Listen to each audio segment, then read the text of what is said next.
All right, we give praise, esteem, and honor to the Most High Yah by way of Yahushua HaMashiach and John 5:39. Search the scriptures, spend in me, think ye have eternal life, and they will testify of me. And you will not come to me that you might have life. I receive not honor from men, but I know you that ye have not the love of Elohim in you. I come in my Father's name, you receive me not. If another should come in his own name, him you will receive. But how can ye believe which receive honor one of another, and seek not the honor that cometh from Elohim only? Alrighty then. So you go to Exodus 22:1. Some of these ordinances we just gonna hit because some of them is not that great of an underlying meaning unto them. But as you can see from the things with the oxes last night, that is a very just thing. And also that, we did have a lawsuit system. That lawsuit system was, I have a grievance against a man, and then we bring it to the judges. There was no appeals process. There's none of that. If you found to be wrong, you wrong, and that is what it is. You know what I'm saying? I think living in this current society, in this current contemporary climate, that we really feel like if we don't get the result that we desire, then we feel like we've been wronged and somebody got to do this, that, and the third. And y'all didn't care about none of that because he was going to vindicate the just party. Which when we look at some of these things where they mention the judges, you're going to see why it was imperative for the judges to be a certain particular man and have a certain particular heart and mind frame. You know what I'm saying? Some people can find it very difficult to judge because they judge from their emotions or they judge based off the person who it is that is involved in the matter. You know what I'm saying? I can say that I done been involved in a matter where I was involved directly, but I still have to remove myself from that and judge properly. You know what I'm saying? Some people don't look at that because most people look at people are going to judge and make the situation advantageous unto themselves. But one thing for certain, two things for sure. If you judge incorrectly, you going to hell for it. And I don't think it's a single solitary situation or individual worth going to hell for to judge it in your favor. You know what I'm talking about? Go ahead, Exodus 22:1. If a man shall steal an ox or a sheep and kill it or sell it, he shall restore 5 oxen for an ox and 4 sheep for a sheep. Now listen what he said. Now, if you steal an ox, a sheep, and you kill it or sell it, you got to restore 5 oxen for an ox and 4 sheep for a sheep. Now, what y'all think that could mean on a spiritual level? If you say you take an ox or a sheep and you sell it, or you kill it.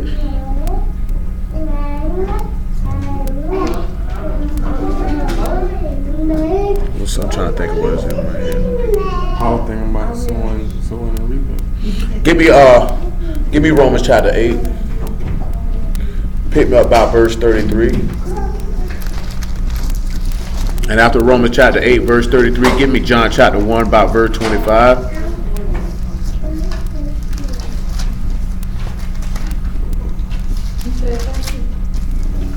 It says, who shall lay anything to the charge of Elohim's elect?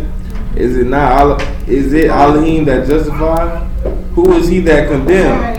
Is it Mashiach that died? Yea, rather that is risen again, who is even at the right hand of Elohim, who also maketh intercession for us. Yeah. Who shall separate us from the love of the Mashiach? Shall tribulation or distress, or persecution, or famine, or nakedness, or peril, or sword? Yeah. As it is written, for thy sake we are killed all the day long. We are counted as sheep for the slaughter. Counted for what? Sheep as the slaughter. Sheep for the slaughter. Go ahead and get me that John chapter 1 verse 25. I can't really hear with all that noise in the background. I think I'm gonna just catch you listen online.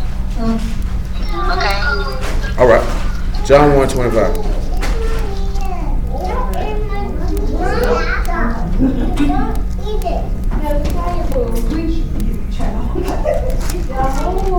And you gotta talk up too. Most I am hard. Sorry. Hard. It said, and they asked him and said unto him, why baptizest thou then if thou be not the Mashiach, or Elias, neither that prophet?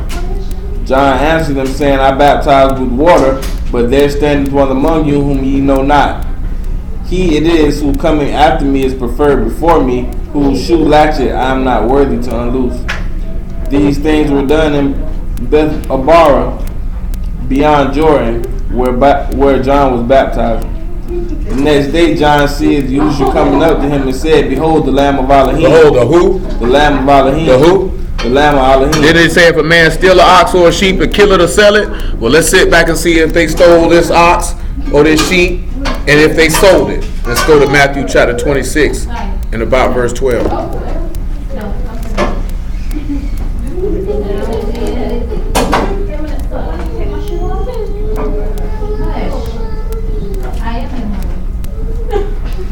I don't heard her say that like 5 times. Matthew 26. And 12. Make it about 14 actually. It says, "Then one of the 12 called Judas Iscariot went into the chief priests and said unto them, What will you give me, and I will deliver him unto you? And they covenanted with him for 40 pieces of silver. And from that time he saw opportunity to betray him. Now the first day of the feast of unleavened bread."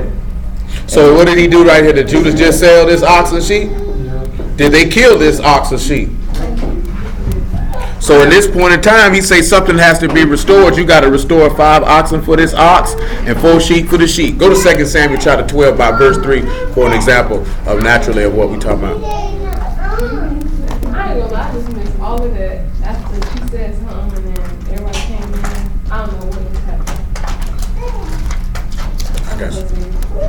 I'm about to catch on. Just wait. I mean, I would have did it. You just wait. Just wait. He got you. 2 Samuel 12 and 3. Thanks, man. I got you. Just hold on. It says, "But the poor man had nothing save one little ewe lamb, which he had bought and nourished up, and it grew together with him and with his children. It did eat of his own meat and drank of his own cup, and lay it in his bosom, and was unto him as a daughter. And there came a traveler unto the rich man, and he spared to take his own flock of his own herd to dress for the wayfaring man that was come unto him, but took the poor man's lamb and dressed it for the man that was coming. Do you notice he said that sheep was for a wayfaring man? That what it said, bro? It's another place that talk about something being for a wayfaring man. And go to Isaiah 35 and 3. See, what we're looking at, y'all know what story that is. That's with David, right? Taking that little sheep, meaning Bathsheba, taking that woman, selling it, this, that, and the third. And what we looked at was what? It said that we are lambs for the slaughter. You're to be killed. Mashiach was killed. Then we seen, what did Judas do? Did he steal him? Did he sell him? He did both. And then they killed him.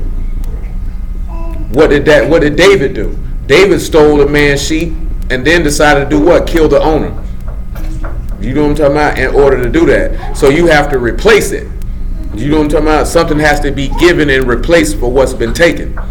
So because they stole and sold Yahusha, then something has to be given in replacement for him.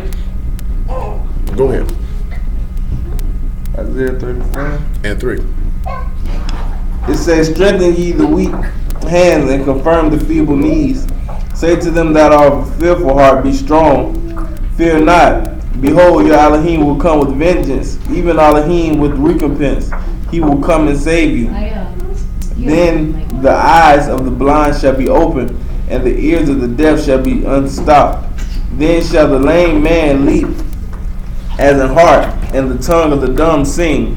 For the wilderness shall waters break out, and streams in the desert. And the parched ground shall become a pool, and the thirsty land springs of water. In the habitation of dragons, where each lake shall be grass with reeds and rushes. And the highway shall be there, and the way it shall be called the way of Kadash. The unclean shall not pass over it, but it shall be the wayfaring men." Anybody know what that Hebrew word for wayfaring would be in this particular location? Is anybody familiar with the word halak? That word means to go or to come. Also to live or manner of life. It was for people who have a particular manner of life. And what way did he say what it was? What is the 2 things I mentioned last night that if you hear them that you should focus on and consider them every time you see them? Seek Yahuwah. Anytime you see seek Yahuwah, what should you think about? Because we went over that not too long ago. You know the Hebrew word for seek is bakar. So you should be thinking about how to sanctify and sacrifice yourself to enter into the house. You know, the word for way is the rock, which is the way to the highest that covers sins. So the only way your sins can be covered is if you sacrifice yourself so you can enter into that house. Because that's where the sacrifices were made in the house of Elohim. That's where they made them at, didn't they? They just didn't make them willy-nilly all over the place. They offered those sacrifices in the house of Elohim. Therefore, in doing so, you able to have your sins covered so you can get to the highest. That was the point of the sacrifices. Of course, we know that they were a shadow of those things to come, pointing us in another direction. So now we're looking at these men say, if you steal an ox or a sheep and kill it and sell it, you have to restore it. There has to be a restitution or a payment for it. They killed, well, matter of fact, Judas stole Yahusha because he covenanted with him for that silver for these men to steal him. Because, you know, they came with torches and lanterns, and all these people came and they took him.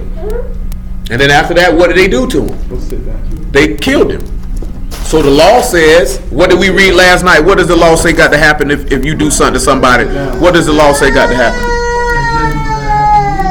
Yeah, eye for an eye, tooth for a tooth, wound for wound, strike for strike.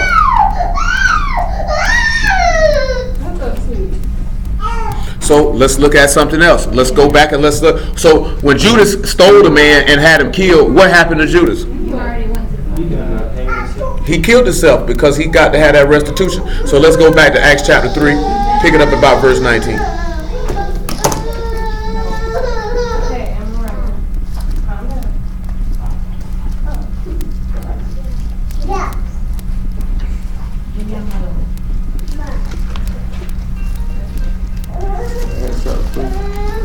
You got 324.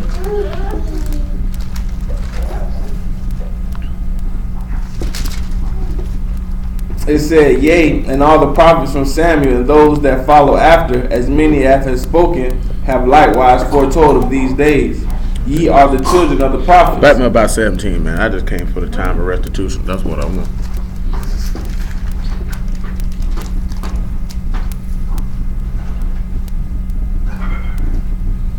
It says, but those things which Elohim had before time shown by the mouth of all his prophets that the Mashiach should suffer, he hath so fulfilled. Repent ye therefore and be converted, that your sins may be blotted out, when the times of refreshing shall come from the presence of so Paul, he say you need to repent that your sins be blotted out before the time of refreshing. Another place say because there'll be a time of restitution. Because you're going to have to repay what you stole. You're going to have to repay for what you killed. You're going to have to pay for that. See, he's already paid that price. He paid that price with his own life to remove sin and death. So if you walk contrary to him, then you would be guilty you would be just like Judas. It's no different for you. Matter of fact, get John chapter 19, verse 10.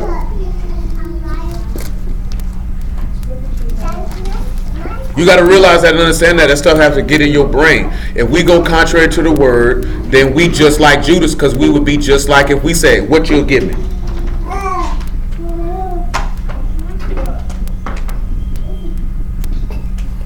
It says, the title then read, many of the Yahudim, for the place where Yahushua was crucified was nigh to the city, and it was written in Hebrew, Greek, and Latin. And then said the chief priest of the Yahudim to Pilate, write not the king of the Yahudim, but that he said, I am the king of the Yahudim. Pilate answered, what have I written? What I have written, I have written. Then the soldiers, when they had crucified Yahushua, took his garment and made 4 parts, to every soldier a part, and also his coat. Now the coat was without seam, woven from the top throughout.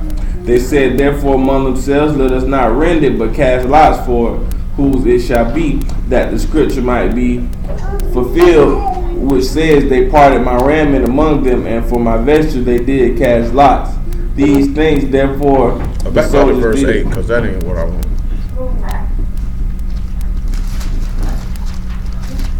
It said, when Pilate therefore heard that saying, he was the more afraid, and went again to the judgment hall, and said unto Yahushua, where art thou? But Yahushua gave him no answer. Then said Pilate unto them, speakest thou not unto me? Knowest thou not that I have power to crucify thee, and have the power to release thee? And Yahushua answered, thou couldst have no power at all against me, except they were given thee from above. Therefore he that delivereth me unto thee have the greater sin. Pause. They stole this man and sold him to Pilate. That's pretty much what they did. The chief priest covenanted with Judas for Judas to sell him for Judas to sell Yahusha to them, and then they turned him over to Pilate. So they done took this sheep and sold it to somebody else. You know what I'm saying? That's why he say whoever did it got the greater sin. Now you need to put yourself in the mind frame of that. Anytime you go contrary to the word, it would be just as if you were complicit in that activity. As if you were Judas and you sold him over. Or you killed him. That's how your brain got to be trained to actually be able to identify what happened to this man, to where you be like, I wouldn't be a part. I don't want to be a part of that. I don't want to be a part of that. Because he said, whoever delivered you to me, they have the greater sin. So there has to be a restoration for what you stole, because that did not belong to you. See, let's see why. Psalm chapter 2 and verse 1. That didn't belong to you.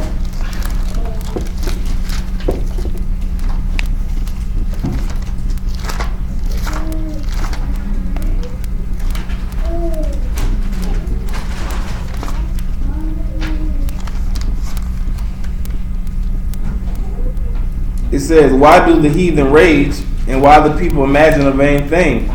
The kings of the earth set themselves, and the rulers take counsel. See, why do the people imagine a what? A worthless thing. To steal is truly a worthless thing for you to be imagining. Go ahead. It says, the rulers take counsel together against Yahuwah and against his anointed, saying, let us break their bands asunder and cast away their cords from us.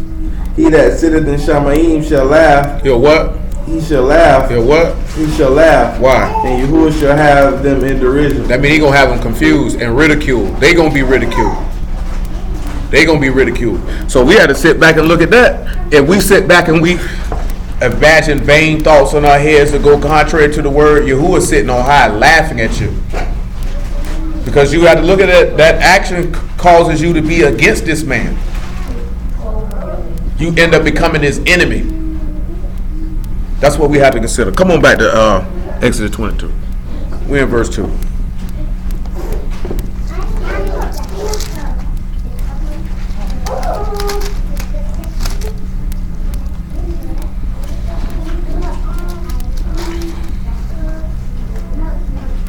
It said, if the sun be risen upon him, there shall be bloodshed for him, for he shall make full restitution. If he have nothing, then he shall... You skip verse 2.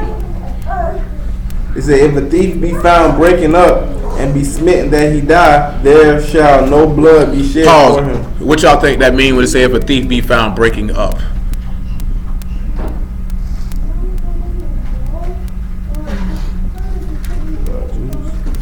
Breaking in, burglary. Yeah, the word means burglary. So if a thief be found to be burglarizing and he be smitten that he die, no blood is shed for him. So we need to see who's been burglarizing. Some of you should know it, because some of you probably said it every Sunday in songs and claps and miscellaneous quotes and conversations. You know what I'm talking about? So let's look at John chapter 10 and verse 10.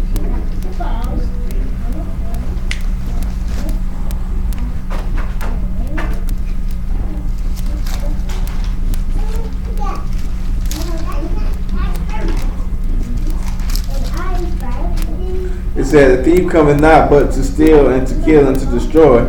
I am come that they might have life and they might have it more abundantly. I am the good shepherd. The good shepherd giveth his life for the sheep. Pause. The reason why we didn't mention Judas, because Judas didn't get caught. Judas turned himself in. He didn't get caught. He didn't get caught. Go ahead. It says, but he that is a hireling and not the shepherd, whose own the sheep are not, seeth the wolf coming and leaveth the sheep and flee, and the wolf catches them and scattereth the sheep. The hireling fled because he is a hireling and careth not for the sheep. I am the good shepherd, and I know my sheep, and I am known of mine. So he said the thief came to do what? To steal and to kill and destroy, right? Let's look at John 8 and 44. You can make it about 40 though. It says, but now you seek to kill me, a man which have told you the truth, which I have heard of Elohim. This did not Abraham. You do the deeds of your father. Then said he unto them, we are not born of fornication. We have one Father, even Elohim. Yahushua said unto them, if Elohim were your father, you would love me, for I received forth and came from Elohim, neither came I of myself, but he that sent me. Why do ye not understand my speech? Even because ye cannot hear my word.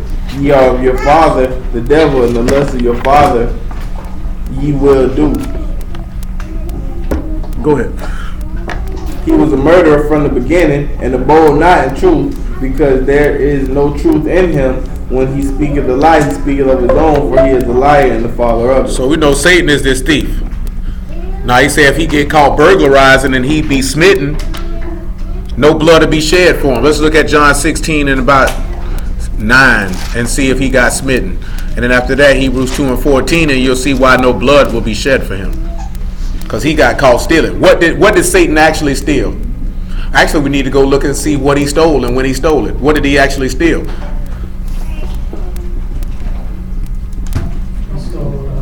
He had power over death. So if he had power over death, what did he steal? Rulership, power. No, what did he steal? If he got power over death, then the opposite thing is he would have stole life. So how did he steal it? And when did he steal it? So we need to look at the garden first. Let's go to Genesis chapter 3 and verse 1. We need to look at the garden first.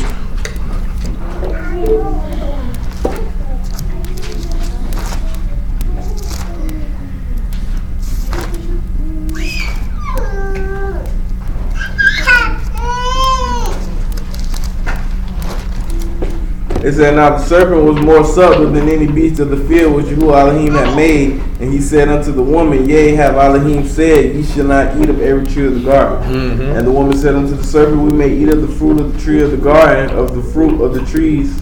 We may eat of the fruit of the trees of the garden. But the fruit of the tree which is in the midst of the garden, Elohim have said, ye shall not eat of it, neither shall ye touch it, lest ye die. And the serpent said unto the woman, ye shall not surely die. For Elohim does know that in the day that you eat thereof, when your eyes shall be open, ye shall be as Elohim, knowing good and evil. So he told her a lie. So, and on top of that, what's the thing that he stole? Just on a regular sense of looking, if he told her a lie, what did he steal from her? He stole her reality from her. Now, consequently, she lied to herself and stole reality from herself because she had already ran it back to him word for word what she was supposed to do. You know what I'm saying? But because he played to her desires, and when we talk about stealing life from her, he stole the access to the tree of life. That's what he stole. You know what I'm saying? And at the same token, she stole it from herself. So then you got to sit back and look at that when you go contrary to the word, yeah, he's stealing, but you also stealing from yourself. You're doing that to yourself. Just had somebody complicit. And who knows the story of somebody who came up and stole somebody's goods and they had to go recover it?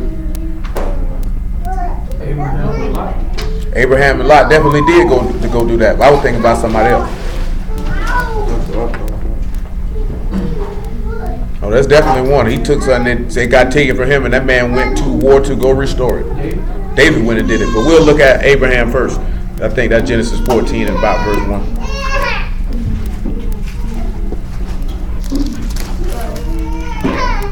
Because these thieves were caught burglarizing. That's why there wasn't no blood shed for them when they got killed.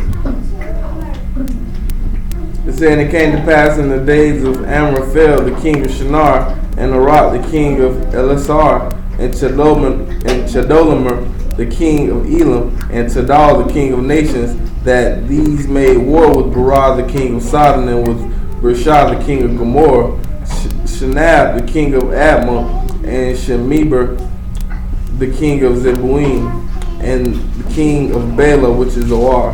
All these were joined together in the vale of Siddim, which is the salt sea. 12 years they served Chedorlaomer, and the 13th year they rebelled. And in the 14th year came Chedorlaomer and the kings that were with him, and smote the Rephaims, and the Ashtaroth, and Karnaim, and the Zuims, and Ham, and the Emims, and Shaveth, and Kiriathim, and the Horites, and the Mount Seir, and El Paran, which is in the by the wilderness. And they returned and came to En Mishpat, which is Kadesh. And they smote the country of the Amalekites, and also the Amorites which dwell in Hazion Tamar. And there went out the king of Sodom, and the king of Gomorrah, and the king of Admah, and the king of Zeboim, and the king of Bela, which is the same as Zoar. And they joined battle with him in the valley of Siddim. And Chedorlaomer, the king of Elam, was Tidal, the king of nations, and Amraphel, king of Shinar, and Arioch, the king of Elasar, the 4 kings with 5. And the vale of Siddim was full of slime pits, and the kings of Sodom and Gomorrah fled and fell there, and they that remained fled to the mountains. And they took all the goods of Sodom and Gomorrah and all their victuals and went their way. And they took Lot, Abram's brother's son, who dwelt in Sodom, and his goods, and they departed. And there came one that had escaped and told Abram the Hebrew, for he dwelt in the plain of Mamre, the Amorite, brother of Eshcol, the brother of Aner, and these were confederate with Abram. And when Abram heard that his brother was taken captive, he armed his trained servants borne by his own house 318, and pursued them unto Dan. And he divided himself against them, he and his servants by night, and smote them, and pursued them into Hobah, which is on the left hand of Damascus. And he brought back all the goods, and also brought again his brother Lot and his goods, and the women also with the people.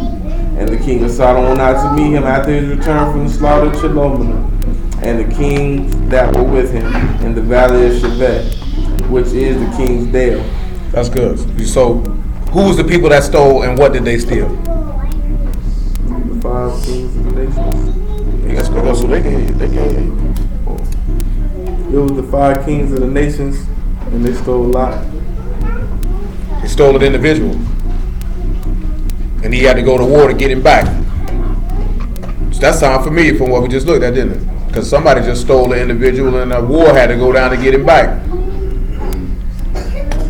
And their blood was shed. Why was their blood shed? Because they got caught stealing. Let's go to 1 Samuel chapter 30 and verse 20. We still got John 16 on deck.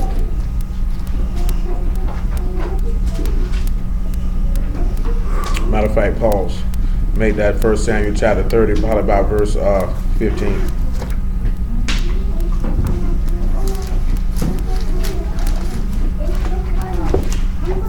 It says, and David said unto him, can thou bring me down to this company? And he said, swear unto me by Elohim that thou wilt neither kill me nor deliver me. Back up a little bit and go to verse 1, and we'll work our way down. It says, it came to pass when David and his men were come to Ziklag on the 3rd day, that the Amalekites had invaded the south and Ziklag, and had smitten Ziklag and burned it to the ground. Can anybody remember something that we done looked at in the past, that who Amalek could be synonymous with? Esau? Well, no, I mean, he's synonymous with Esau because he's his grandson. I thought we were talking about the opposite. He would be synonymous in a certain instance with being with Satan. So he done took this city, he done burned it with fire. Go ahead. It said that he had taken the women captives that were therein. They slew not any, neither small or great, but carried them away and went on their way. So they came through the steel. Because when we look at Amalek's behavior, it's always sour when we see them. And you know, at the end of the day, they always seem to be trying to do one thing, and that's take away Yasharal's inheritance from them. Go ahead. It says, and David and his men came to the city, and behold, it was burnt with fire, and their wives and their sons and their daughters were taken captive. Then David and all the people that were with him lifted up their voice and wept until they had no more power to weep. And David's 2 wives were taken captives, Ahinoam the Jezreelitess, and Abigail, wife of Nabal of the Carmelite. And David was greatly distressed, for the people spake of stoning him, because the soul of all the people were grieved, every man for his son and his daughter. But David encouraged himself in Yahuwah his Elohim. Pause. Now you should notice it. That's when Yahushua got, because we're not going to go into great detail. We done did it before. That's when Yahushua was strengthened by the Malakim, the 2 wives of Yasharal and Yehuda. We know it's the adversary that took them captive, and he refused to let them go. You know what I'm talking about? Ain't that what it said in Joel? They refused to let them go. Their man refused to let them go because you were still hampered and affected by sin. Continue. Drop down to verse 15.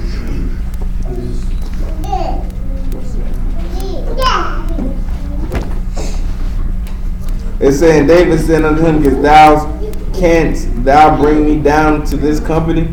And he said, swear unto me by Elohim that thou wilt neither kill me nor deliver me into the hands of my master, and I will bring thee down to this company. And when he had brought him down, behold, they were spread abroad upon all the earth, eating, drinking, and dancing, because of all the great spoil that they had taken out of the land of the Philistines, and out of the land of Yehudah. And David smote them from twilight evening. He smote them from when? From twilight evening unto evening of the next day, and there escaped not a man of them. What is that synonymous with?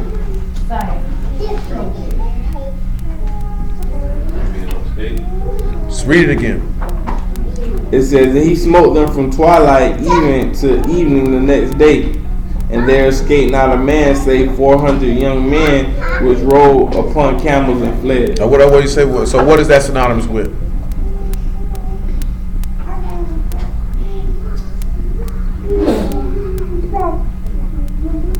One of y'all just said something. So what about it when he was on the stake? You gotta be specific, not general. Point it out. You're not incorrect, but you gotta be specific. If there's a point of his twilight when he was on the stake, what does it say that in the text where you can point it out? I be telling y'all not to be general, because if somebody tests you on what you believe and you general with it, you possibly could be swayed or to come off what you believe, because you might not know what you're talking about. And the individual can make what they talking about sound real good because you're not confident and knowledgeable about what you're supposed to be knowledgeable in. When it came down there, is what it said. The Shabbat was coming in, which means it was twilight of even. It was about to get dark. Then it went dark. Then when he rose from the grave, what time of the day did it say it was? Early in the morning, meaning it was still from the twilight even till that even to when that Sabbath come in, because that's when he gets up. During this time period, he's fighting a battle, what David is reading. In this time period, Yahushua is fighting a battle as well. Fighting a battle with this thief, because this thief been caught stealing. You know what I'm saying? We seen that them people got caught stealing with Lot. We see Amalek is caught stealing. I'm sorry, Reverend. We just had a meeting next door and I had a bunch of cookies and people didn't already touch. So they lay this and every chocolate chip cookies or pound cookies. That's some of y'all. I don't want no cookies. Any of y'all want some cookies? Okay. I don't need no cookies. So I guess y'all don't want no White song. white song cookies.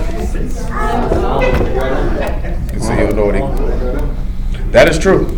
I don't think nobody put no lard in no cookies though. They white song, and I'm not white. You not white? You're white. Nigga say ain't no W and no E in black. I can see crackers having sex with a robot. What? Oh, you didn't see that? Yeah, I've seen. They got the. Yeah, I don't really want to go in depth on that. I forget things of that nature. Got the little robot trick. That ain't normal. Knock it down. That ain't Get normal. much for you and all. Yeah, that ain't normal. Something wrong with you. Come on, man.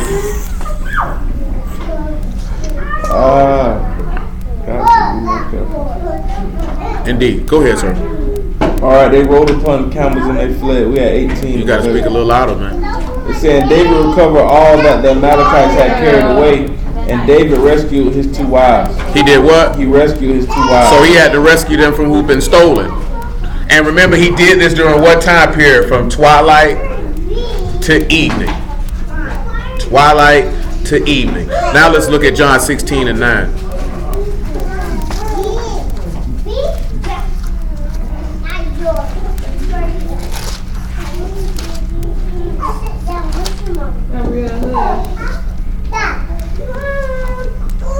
It said, of sin because they believe not on me, of righteousness because I go to my Father and ye see me no more, of judgment because the prince of the world is judged. Because who? What? Because of what? Of judgment because the prince of the world is judged. The prince of the world came to steal, to kill, and to destroy. He came to steal life from you. So now let's look at Hebrews 2 and 14. Make it 2 and 12. Screw it, 2 and 11.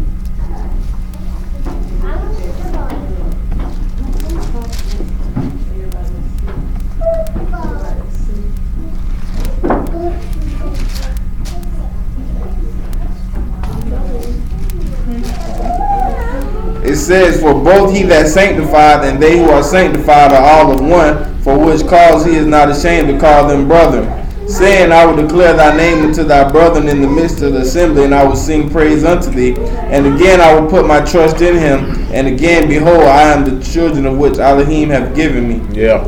For as much as the children are partakers of flesh and blood, he also himself likewise took part of the same, that through death he might destroy him that has had power over death, that is the adversary. He destroyed him that had power over what? Over death. Was there any blood shed for the devil, for the adversary, for Satan? No blood was shed for him. He got caught stealing. And we didn't read the verse where he got caught stealing, because in Genesis 3 and 14 he cursed him to go upon his belly when he got caught. You know what I'm talking about? No blood was shed for him because he did not kill Adam. He did not shed blood, Adam's blood right then. He didn't shed Eve's blood right then, because they had a different charge put to their hand. So therefore he didn't do that to them. But no blood shed for no thief if you get caught. He got caught. Ain't nobody feeling sorry for you. So guess what happens? And we looking at that if you get caught being disobedient to the word, and you like Judas, and ain't no blood gonna be shed for you. He just gonna shed your blood, because restitution has to be paid. The adversary. How many of y'all ever seen Passion of the Christ? Do you recall? I've only seen it one time. Nell had me watching it. I never had a desire to watch it because everybody in it was Caucasian. When it came out, I think I had just went to prison and they were showing it while we was at prison. I'm like, I'm gonna watch Passion. I'm like, I'm not going to see that. I think dudes was just going to see it to get out the dorm. You know what I'm saying? But no, I didn't want to see that. But the ending of the movie. Anybody remember how it ended? I sent the picture of him. Yeah, he got the little black hoodie on. Yeah. Baby. Yeah, because they were saying he looked like Obama. I'm the baby. Or there was something, no, I take that back. That was when they did the Bible miniseries that the dude they had playing the devil was supposed to look like Obama. He did favor him though. But you see how he was like, oh, he was upset. You know what I'm saying? Because he had lost. You know what I'm talking about? But then you have to. Yeah, he was in the platform. He was on the plateau. Yeah. With his black robe on. With his black robe on. Looking extra ugly. You know what I'm talking about? But what you got to look at is if we was to sit back and examine all the things that this man did to cause him to try to lose, whether it was the first temptation on the mountain, whether it was the hardness of the hearts of the people, the scribes coming at him, his feelings of how he felt when he was getting ready to die, because you know what I'm saying, because he was distressed. All this stuff is the adversary to get him off to lose. That's what you have to say back. Everything that you deal with in your life is for the adversary. He's trying to get you to lose. Like what did the adversary say to y'all about Job? He'll curse you to your face. Because what does Revelation tell you? He accuses you before the throne day and night. So he's doing things to try to put you in certain situations and circumstances so you will lose. You know what I'm talking about? You have to be able to have the same level of faith and mind frame that the master had, because losing was not even an option. That wasn't even something tangible in his mind, that I'm going to deviate from the word. That's why we read the Romans 8. He said what? Will distress, will persecution, or tribulation, will this separate you from the love of Mashiach? Do you know what I'm talking about? To cause you to, because everybody looked at, I was having a conversation, right? And they were feeling like, you know, people who in the word don't really go through nothing. And people who in the word go through a lot. Maybe not necessarily relative to people who are not in the word. You know what I'm talking about? But but at the same token, the average everyday stuff that people deal with who not in the word, people who in the word deal with it. The difference is give me 1 John 4 and 4. The difference is you're supposed to have something to rely on, of which they don't have to rely on. That's the difference. You know what I'm saying? I can't say though I did agree with this point of it. To like it's here, it seems like most people in the Word have an uneventful life. To a certain sense, you should consider your life to be boring. If you look at it in a natural sense, that's how some people look at it. And I think sometimes people look at it like that because it seems like people who not in the Word, they got a lot of stuff going on, but it really don't be nothing really positive. It's really a lot of negative things, a lot of things that you would really want to separate yourself from, even if you weren't in the Word. You know what I'm saying? And you know what I'm saying? Most of y'all young, so you ain't had a lot of situations and circumstances where your metal gets tested. You know what I'm saying? Your mental resolve, your mental toughness.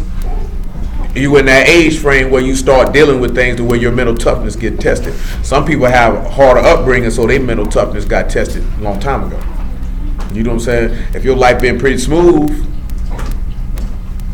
then you get in certain adverse situations, you may not know how to react because you ain't never been in them before. And that goes into that clip when that white dude was talking about when you look at the suicide rate, it's always white people who got a little bit of change who killing themselves more than anybody.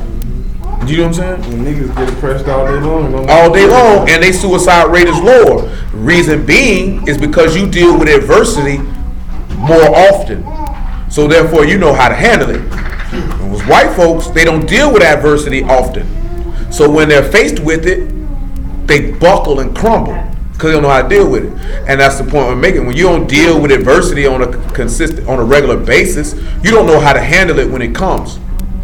You know what I'm saying? So then you resort to bad behavior. You know what I'm saying? Destructive behavior. You know what I'm talking about? Because you're not used to dealing with it.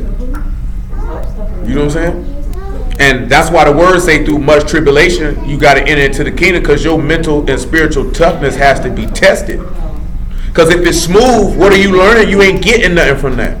You know what I'm saying? I see sometimes a lot of people be upset with the situations and circumstances that you encounter, but just like this here, kind of put it like how CeeLo put it, if I would have took the easy way, I wouldn't be the strong nigga that I am today.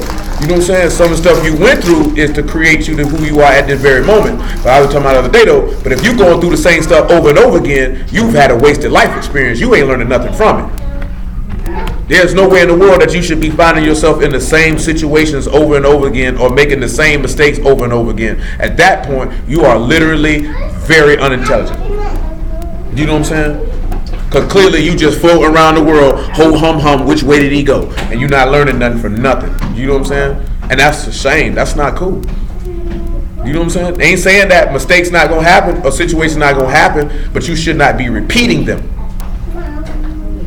Just because you go through something new, that's not a big deal. You know what I'm saying? You know that some people date the same person over and over again and quick to say why I can't find somebody different. Because it's you, nigga. Because you keep recycling the same experience. They have a different name, they have a different face, but you're recycling the same experience. Why do I got to go through this? Because clearly you ain't learned nothing from the first 5 times you went through. Maybe the 6th time you learn something from it. You know what I'm saying? I told you that before. Smoker told us that. She said you ain't got no business making the same mistake twice because that was a wasted life experience. Every experience in your lifetime, you're supposed to be learning something from it and remembering something from it. And the first thing that you really supposed to look at it is not what other people did, but what did you do to contribute to the situation, whether it be positive or negative, which is probably the most difficult thing for most people to do, is to look at what I could have did better. You know what I'm saying? Not what they did or what they didn't do, but what I could have done to make that situation better than what it was.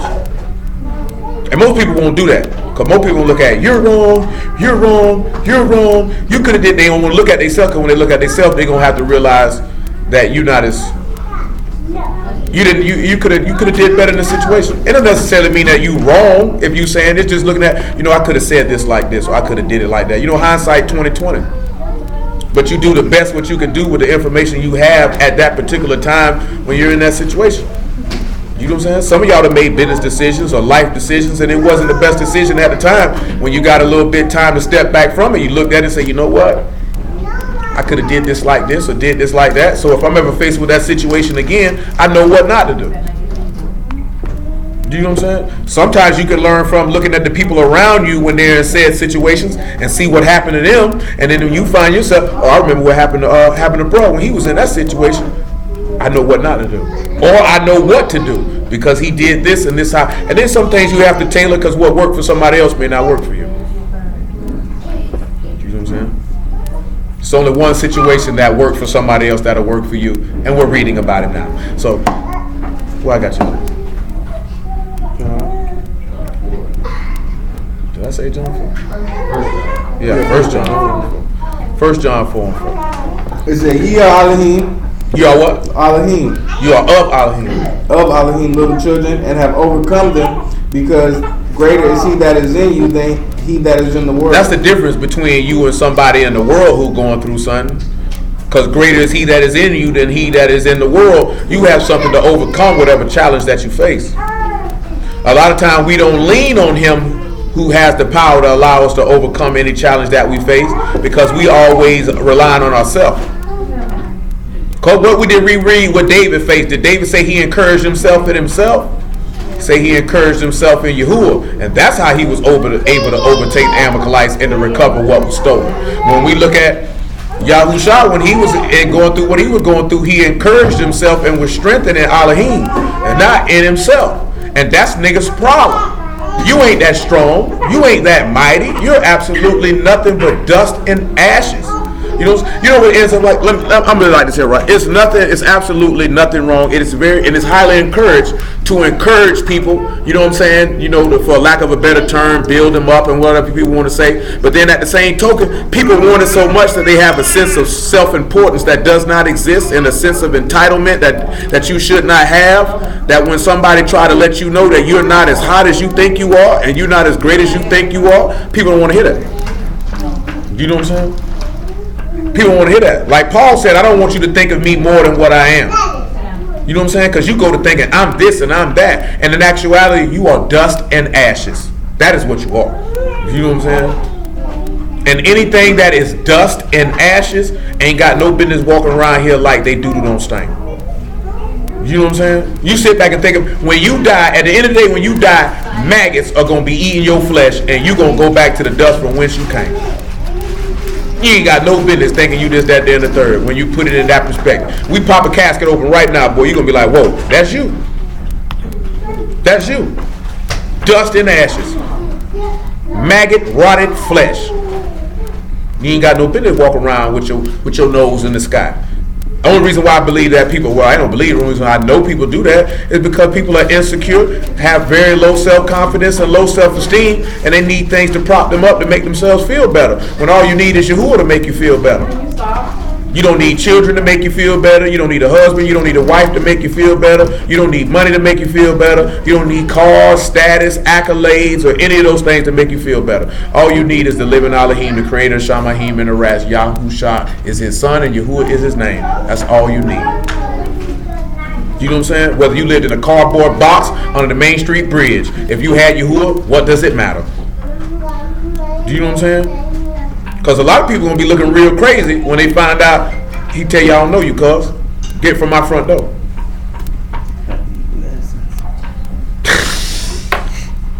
Man, you ain't right, boy. You ain't right. No, you ain't right, though. But that man ain't here to defend himself. He ain't here to defend himself. I can't help he wrote it, though, and recorded it.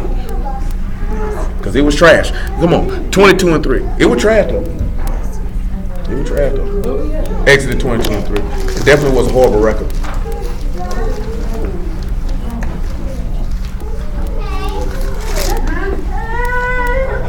If the sun be risen upon him, there shall be bloodshed for him. For he shall make full restitution if he have nothing. Then he shall be sold for his theft.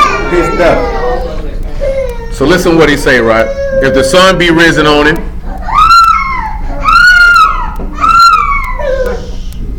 say the sun be risen. I thought like he sound like a little girl. He say then the blood will be shed for him. And if he shall make a full restitution, if he had nothing, he'll be sold for his theft. Read verse 4. It said, if the theft be certainly found in his hand alive, whether it be an ox, ass, or sheep, he shall restore. So it said if you get caught with it in your hand, you got to get double. Because see, Kira asked if somebody steal, do you get your hand cut off? That's not Hebrew custom. That's Arab custom. That's Sharia law. I'm dead serious. That's what they do. Arab cut your hand off, you get caught stealing. Yet when they Looking at it like eye for eye, tooth for tooth. no, that's just Sharia law. They got their own laws and their own way they operate. That's why you hear them white people talking about the Muslims are coming to institute Sharia law in America.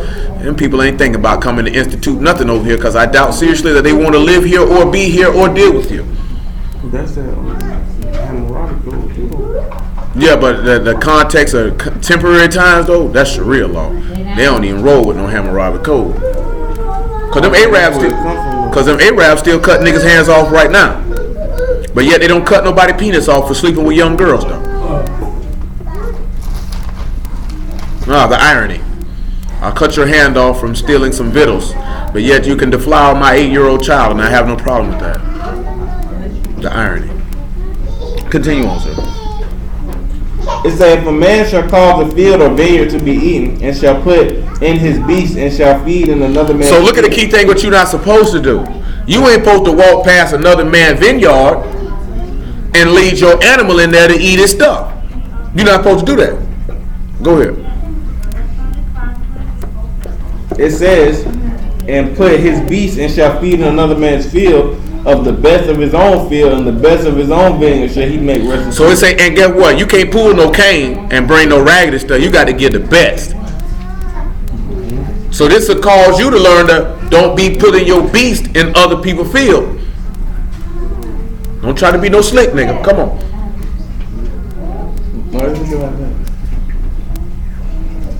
It say, if fire break out and catching thorns, so that the stack of corn and the standing corn or field be consumed therewith, he that kindled the fire shall surely make restitution. You're going to have to make restitution if you started the fire. Now we talked about kindling the fire last night. Did anybody kindle the fire in a stack of corn? Cause it to be burned up? And if so, who? I think about Samson. Yeah, that's in the Samson situation, but he took 2 firebrands to do that. He did that on purpose. And then with Philistines, so that didn't pertain to them. But did not the scribes and Pharisees kindle a nice little fire? And it broke out and caught the thorns and the stacks of corn and the standing corn in the field and consumed it therewith? And those that had that fire, they had to make restitution. Because their restitution going to have to be their repentance. You know, some of the scribes came back and repented later. You know, a lot of brothers don't like to talk about that aspect. Some of them came back and repented later. Because Paul's an example of that. A lot of them didn't. A lot of them did. Let's see an example of that. Acts chapter 13, about verse 27.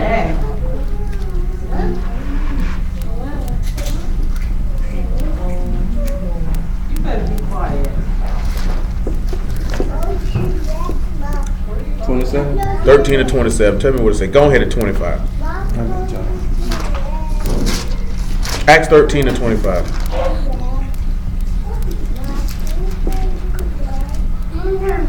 It says, and John fulfilled his course and said, he said, whom think ye that I am? I am not he, but behold, there cometh one after me whose shoes on his feet I am not worthy to loose. Men and brethren, children of the stock of Abraham, and whosoever among you feareth Elohim, to you is the word of salvation sent. You see how we dealt with that last night? He said, who was the word of salvation sent to? To those who are the stock of Abraham. Go ahead. For they that dwell at Jerusalem and their rulers, because they knew him not, nor yet will the voice of the prophets which are read every Sabbath day, they have fulfilled them in condemning them. And though they Pause. You heard what he said? They fulfilled them in what? They fulfilled them in condemning them. And that's why I keep telling you that if we walk contrary to the word, we fulfilling the book by being a part of those who condemned him. Do not fulfill the book in the negative frame. Why do that? Go ahead. And though they found no cause of death in him, yet desired they Pilate that he should be slain. And when they had fulfilled all that was written of him, they took him down from the tree and laid him in a sepulchre. But Elohim raised him from the dead, and he was seen many days of them which came up with him from Galilee to Jerusalem, whom are his witnesses unto the people. Yep. And we declare unto you glad tidings, how that the promise which was made unto the fathers. Elohim hath fulfilled the same unto us, their children, and that he raised up Yusha again, as it is also written in the second Psalm, Thou art my son, this day I have begotten you. Yep. And as concerning that he raised him up from the dead, now no more to return to corruption. And he said, on this wise I will give you the sure mercies of David. Wherefore he said also in another psalm, Thou shalt not suffer thine. Drop down to verse 38. It said, it be known unto you therefore, men and brethren, that through this man is preached unto you forgiveness of sins. Now drop down to verse 42. It said, when the Yahudim were going out of the synagogue, the Gentiles besought that these words might be preached unto them the next Shabbat. It said, now when the congregation was broken up, many of the Yahudim and religious proselytes followed Paul and Barnabas, who speaking to them persuaded them to continue in the grace of So you got Yahudim there and converts. See, that's my point, right? Because this is why I was talking to the dude with, right? This is why I mentioned, that's why we started with that part last night. That's why I did that. Because he was like, oh, see, Timothy's daddy was, it says Grecian, but really he was an Israelite and he had to identify with Greece because of what was written in the Apocrypha. The only reason why that's erroneous because that time period what he's talking about is during King Antiochus, which is before Hamashiach came. That's not during that. Those time periods don't intersect when they couldn't openly profess that they serve Yahuwah and they were killed for it. Are y'all familiar with that story in Maccabees when they killed the lady and all her sons? You know what I'm talking about? That was before Mashiach. That was before him. So see, those two time periods don't lapse. But see, let's take the Apocrypha and set that over here to the side. Nowhere in the text, nowhere in here, does it say anything about anyone ever made any Israelite do that? Or that any Israelite professed to be of another nationality because they were being killed for serving Yah. Nowhere can you read that. Now, don't get it twisted. Maccabees is a historical account. You can see that outside the Apocrypha that Antiochus made this claim that you can't keep the Sabbath or you'll be killed. You know what I'm saying? You can't do this or you'll be killed. You can read historically outside the Apocrypha this man forcing Jews to eat pork. Well, I can't say force, because no one can force you to do anything. You know what I'm saying? Let me put it that way. No, people look at that as force. It's definitely coercion. But that's killed with the Pharisees doing everything they were doing. You know what I'm saying? Because they was already practicing our laws. There wouldn't have been no priest or nothing like that if that was still the time where you were prohibited to practice our custom. That's what I'm talking about. Those times, that's what I'm saying. My point is, those times didn't intersect. Because this is a time period way before Timothy. So what I was telling them is that if you say that just because somebody's daddy is not a Hebrew, then they're not Hebrew, and the book clearly says that Timothy's daddy was not a Hebrew, and Titus' daddy was not a Hebrew, then you need to throw away the whole New Testament at that point in time. You know what I'm saying? Doing that too. You know what I'm talking about? Because that's the thing, because what do niggas in One West persuasions teach? You are what your father is. Nevertheless, because your daddy is not a Hebrew does not make you not a Hebrew. Because like I told him, the book specifically mentions that he exhibited the faith that was in his grandmother Lois and in his mama. So though his daddy may have not been a Hebrew, he was knowledgeable of who his Elohim was because his mother is one. Do you know what I'm talking about? So his mother, he talking about, well, what about in Nehemiah? It said, I say, put away the strange women. It didn't say anything about put them away because they weren't Hebrews. He told them put them away because you ain't have no business procreating with them in the first place. Do you know what I'm talking about? And this is going to cause you to worship idol gods, of which I told you not to do, because this is what's going to happen. That's what we were talking about with Solomon. He had all these wives. His wives turned him away because he was trying to please these women. You know what I'm saying? Let me make you happy. Because he's running the kingdom. He can't attend to all these women. You know what I'm saying? If you got time to attend to 1,000 women, that means you ain't got nothing going on. You know what I'm saying? Ain't that man? Ain't no man in the world got that much attention to pay to nobody if he got something going on. You know what I'm saying? And that's the construct of what people don't look at, especially in these times. People want a man to be able to do this, that, there, and the third for them, and then they want him to have these things over here built at the same time. Well, he can't build them if he in your face 24/7. You know what I'm saying? He can't build them if he in your face 24/7. You know what I'm talking about? Like, what are you doing with your day that you got enough time to be with somebody all day, every day? Unless you own a business together and y'all work together. And even then, you still gonna want some space to be away from this nigga. Because I don't care how much you love somebody, you don't want to see him every day, all day. Brother made that thing for numbers, like to see the way father. Yeah, that's what I told us where I hit it last night. The word pedigree just means child. Doesn't mean, it didn't say you're the seed of your father. It was saying that these are the sons from these men. That's all it meant. And that's what I had to explain to him. He talking about I got to study some more. And I said, as you should. I'm not dissuading you from studying. I just no longer care to have this conversation with you because you keep asking me the same question 17 different ways and you're starting to get on my nerves. Because you're going to get the same answer every time. I don't care how many times you ask me the same. I'm not stupid. You know what I'm saying? I'm like, I gotta understand something. A genealogy and your nationality are two different things. You can have a genealogy with several different nationalities. There's two different things. He was like, well, it's the Jewish people that said the line comes from the mama. Not one time did I say because your mother's a Hebrew, the line comes from the mama. You still a Hebrew because your mama's one. It doesn't change because you're that. Because what's the number one nigga they like to pull up? They like to pull up. Look at Bob Marley. He looks like an Israelite, but he's an Edomite because his daddy. He's still an Israelite. His mama won.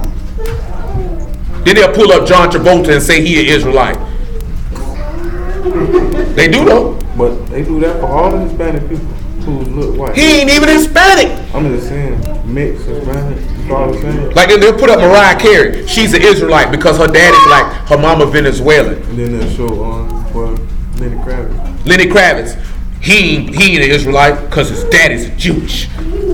He's still an Israelite, regardless of what you look at it, because he still has a part of that covenant because he has the blood of Abraham in him.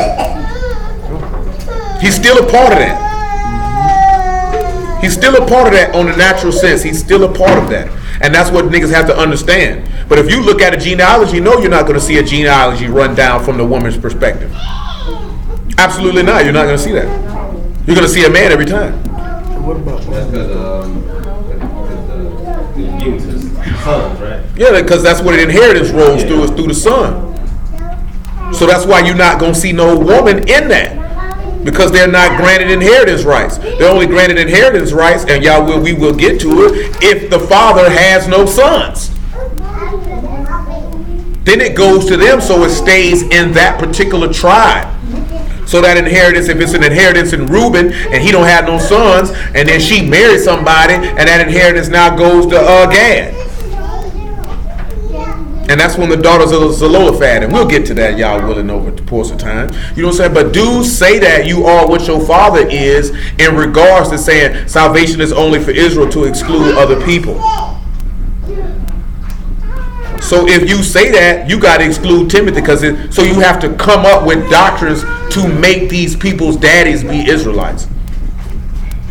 You got to come up with a doctrine to say Ruth is an Israelite, though the book says she a Moabite. See, it was in this land and she was a Reubenite. You have to do that. You have to come up and say Cornelius was an Israelite when the book say clearly this man was an Italian and a Roman. You know what I'm saying? You have to come up with that to justify that. You have to come up and say the Gentiles that Paul were preaching to were Israelites with a Gentile frame of mind. That's what you have to do. Nowhere in the text does y'all ever call. When I told this nigga, I say, show me where y'all ever called an Israelite a Gentile. Gentile just means stranger. And that nigga read Ezekiel 14. You're estranged to me through my idols. I say, get off my phone. I say, get off my phone. I can't even believe you tried me like that. I can't even believe you tried me like that. I'm talking about, why did you do that? Why did you do that? Just say he never did. Just say he never did. And that's why you got to be careful with doctrines and commandments of men, especially from a carnal perspective, because this is to cut off other people.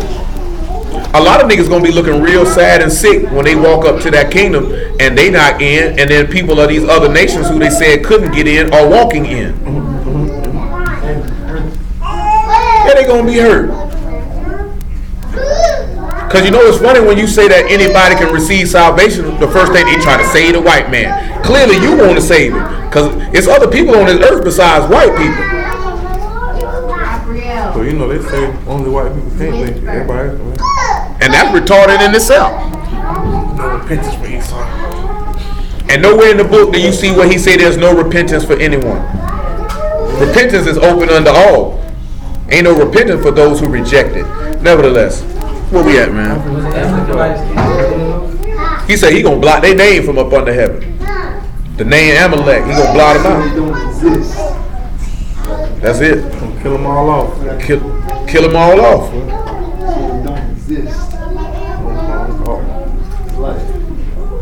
Come on, man.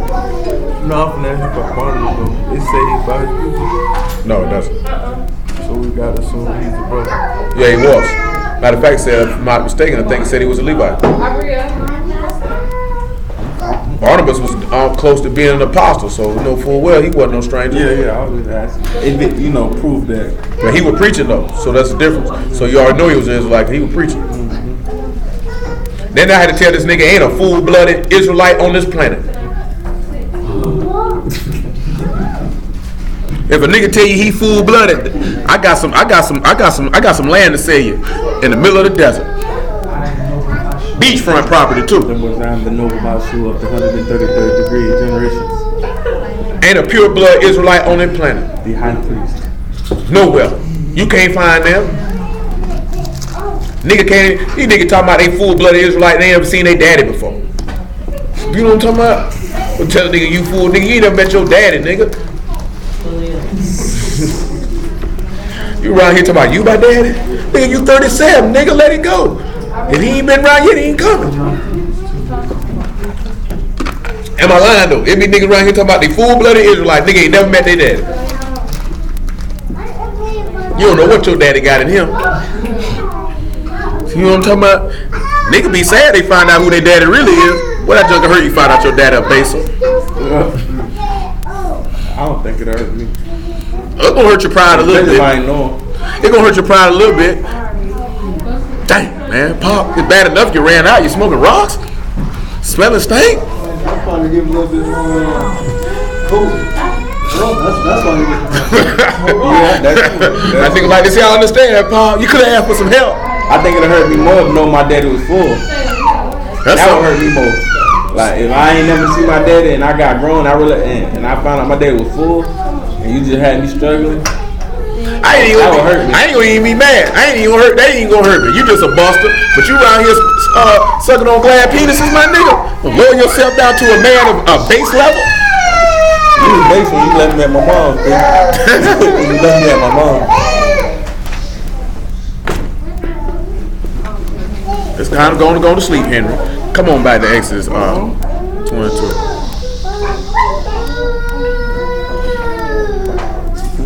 You gonna pick up my level? Yeah, that's good. I think that was where we good right there. Where we start at. Let's come back to Exodus 22. Why they got the skin cut? I could never cut my hair that long. Just ain't had a head for it. I got a mean peak. I think so. They got a landing strip on his head. No, I got that peak. I just got a point at the top. That's what I'm talking about. He laid a small plane on it. That's flat. Come on back to Exodus 22, man. We in verse 6. We read that. Yeah, read it again.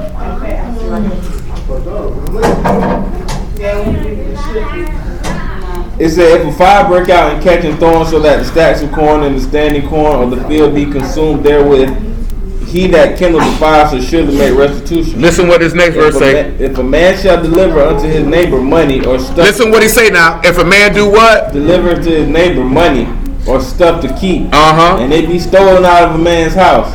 If the thief be found, let him pay double. So if you let somebody hold some money or hold some of your belongings and a nigga stole it and you catch him, that nigga supposed to pay double. Listen, next thing he say.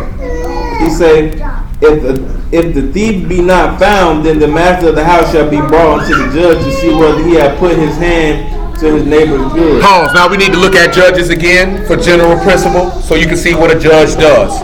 Deuteronomy 1:17.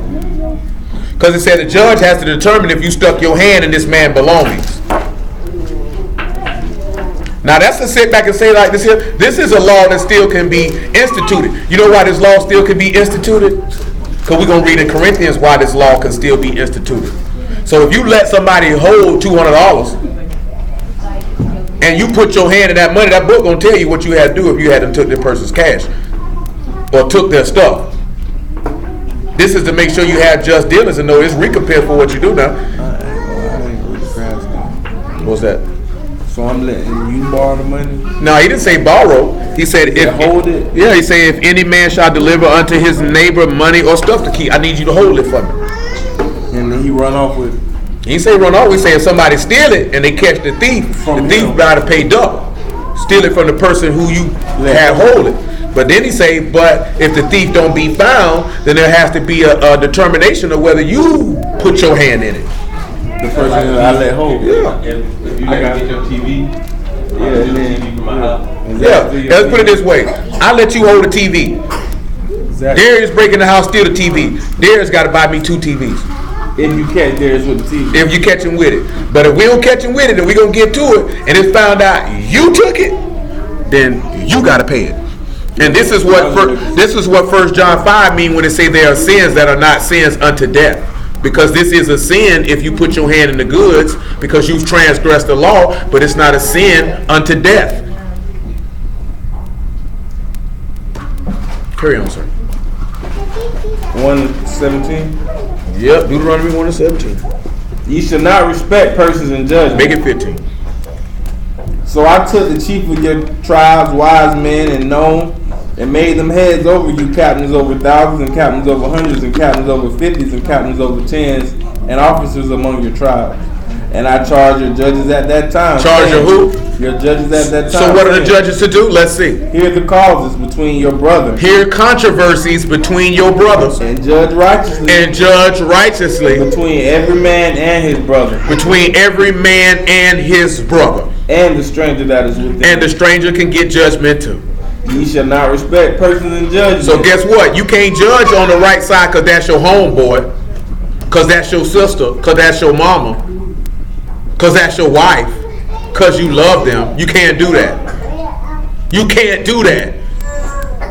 That's the number one thing you need to sit back and look at it. Read it again. Read that part again. That ye shall not respect persons in judgment. Do not respect persons in judgment. But ye shall hear the small as well as the great. Hear the who? The small as well as the great. That means the poor all the way to the rich. Ye shall not be afraid of the face of man. And you don't need, see, some people sitting there don't want to judge because a nigga looking mean like they want to do something to you. You know what I'm saying? Go ahead. For the judgment is Elohim. It's of all who? Of Elohim. That means it come from Yah. Go ahead. Of the cause that is too hard for you, bring it to me and I will hear it. Now, Paul, let's look at 2 Chronicles 19:1, and then that might be too high, but tell me 19:5. 19:5. And then after that, 1 Corinthians chapter 5. It might be chapter 6.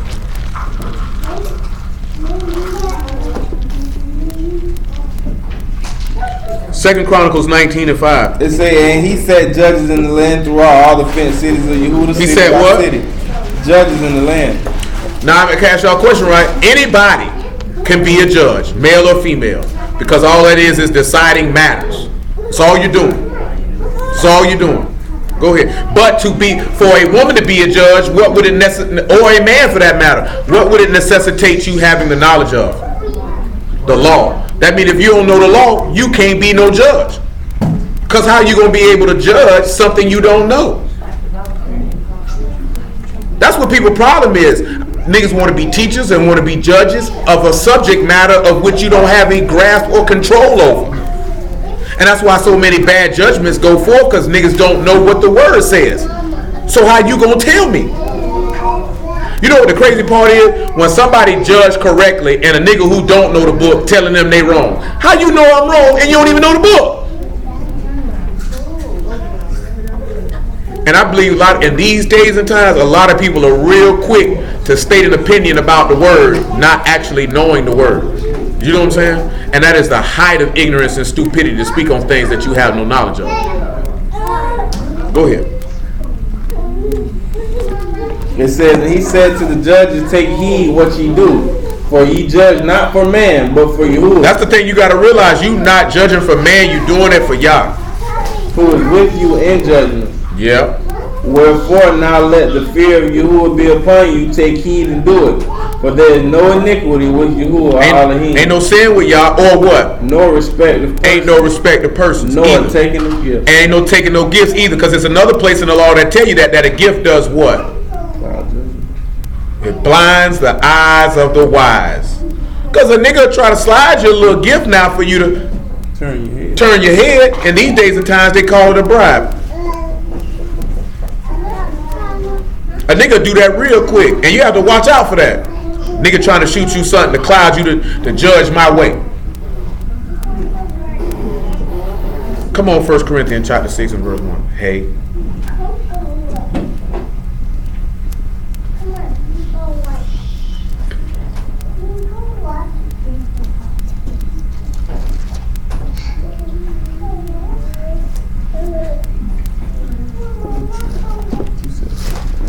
First Corinthians 6 and 1. Dare any of you having a matter against another? What? Dare any of you have a what? Matter against another. Is that not taking us back to the law with this statement? So this showing you that there can still be judgment if there's controversy between two people to this very day. Go ahead. Go to law before the just and not before the saints. Pause. Go to law before the unjust and not before the saints. Pause. Now take me to Matthew chapter 18 and verse what? Is that 18 and 15? This is why the master said what he said. Because you want to try to rectify a matter between your neighbor. And if that won't happen, then you got to take it to the judges. All this stuff is in the law. Moreover, if thy brother shall trespass against thee, go. Oh, Paul. Now, if a nigga put his hands in your goods, or you thought he put his hands in your goods, would you not consider that him trespassing against you? Go ahead. Start it from the top. It says, moreover, if thy brother shall trespass against thee, go and tell him his fault between thee and him alone.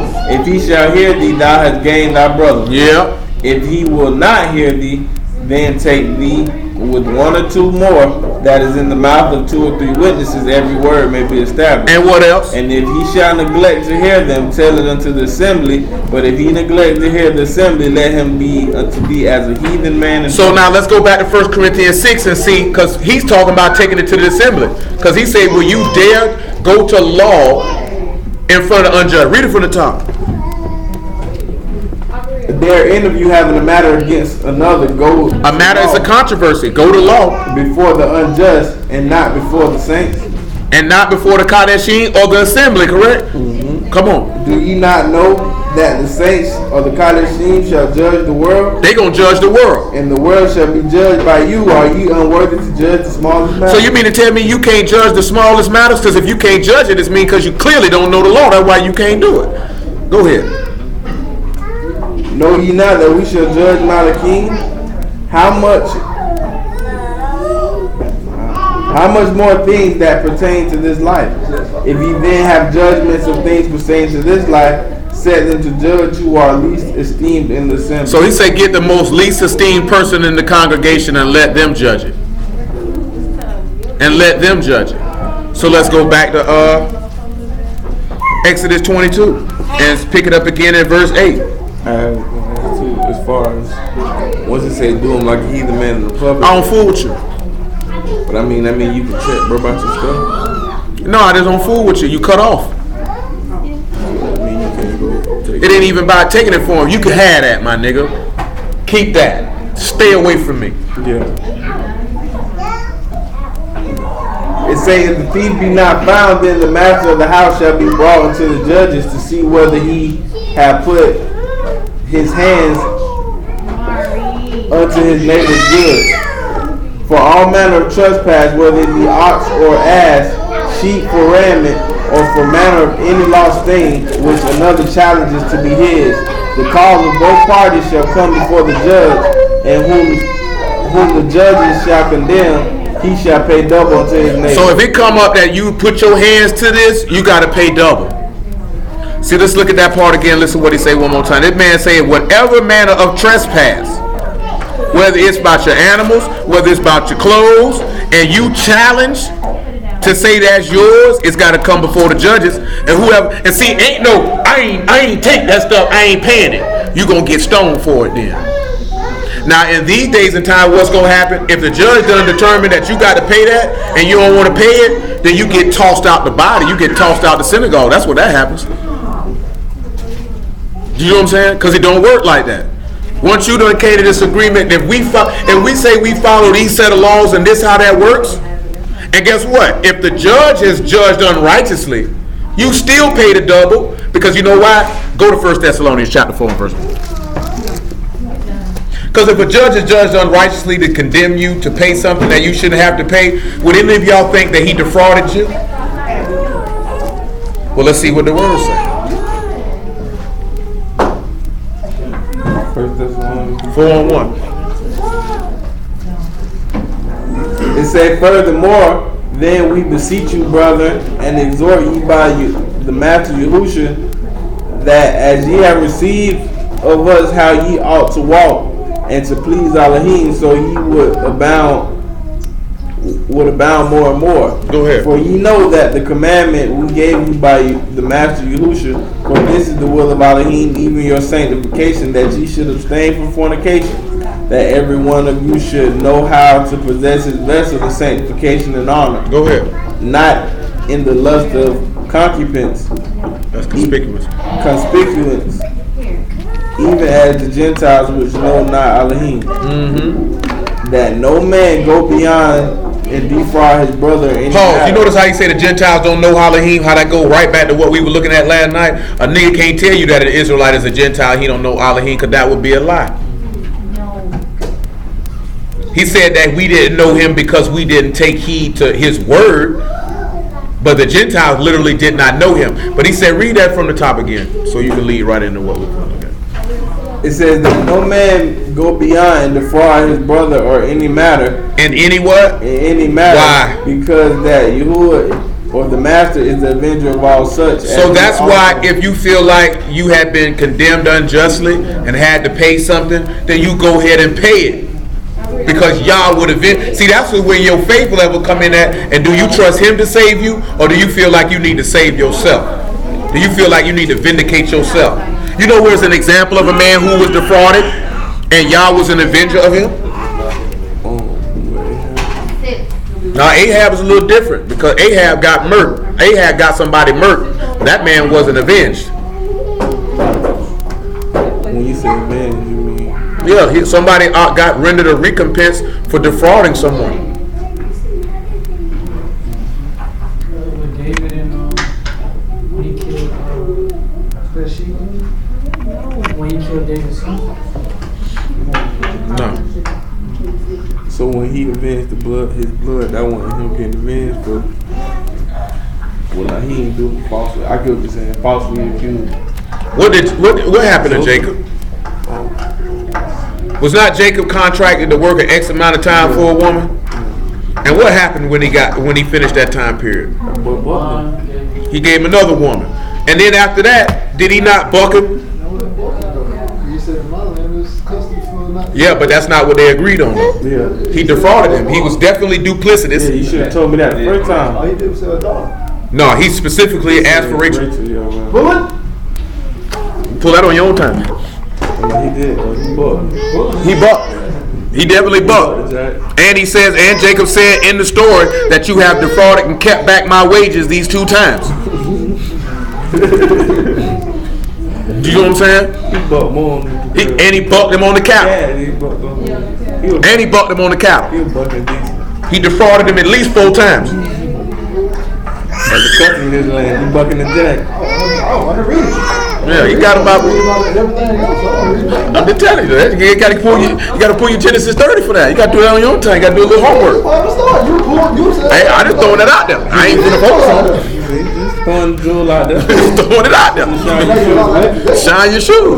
I ain't made his shoe. No, that's what he did. We done read it so many times. That's why. Because what did Jacob say? What did Jacob say? Jacob said, I will let my righteousness speak for me. Ain't that what he said? I don't know. That's what he said. You should know it. You should know it. He did. You should know it. We done hit that story at least 7 times. Is that what he said? Yeah, you gotta get that on your own time. No matter how you try to cajole it, I ain't going over there. He could dangle the keys all he wanted. He could blow the whistle like Pablo Dog all he wanted. That boy jamming. But You know what I'm saying? Because what did he say? He say all the ring straight cattle and the speckled cattle. That coming with me. And what did Laban end up with? Absolutely nothing.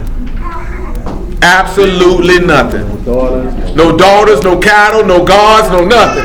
His daughters took his gods with him and everything. he got a man. Cause Jacob could have said, no, nigga, I'm gonna fight, I'm gonna do this, I'm gonna do that. He say, no, my righteousness gonna speak for me. Huh? He gonna see you about it. I ain't even finna complain. This is an example of behavior in the law. How you supposed to handle that? Because he said that he is an avenger of those who defraud somebody. Did him like the heathen man in public. And did him like, and he straight certainly could get what? That's his people. That's his father-in-law, and that's his cousin.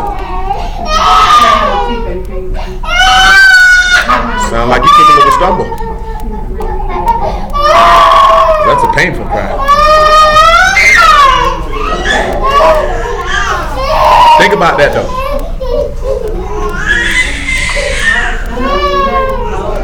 He just crying like he wants some eat. I was gonna say that's a newborn cry, but I forgot he was over there. Yeah, that's a newborn cry. But think about that though. How many people would have that level of faith and trust in y'all that they could be able to do that? It ain't that many people got the ability to do that. Because you feel like you got to defend yourself. That you got to stand up and do it yourself. With me, you ain't got no trust in y'all whatsoever. Ain't too many people can do that. Because that's the first thing a nigga gonna do. Nigga ain't gonna take nothing from me. Nigga gonna do this for me. Nigga don't know how to let stuff go. Y'all get him when he feel like getting him.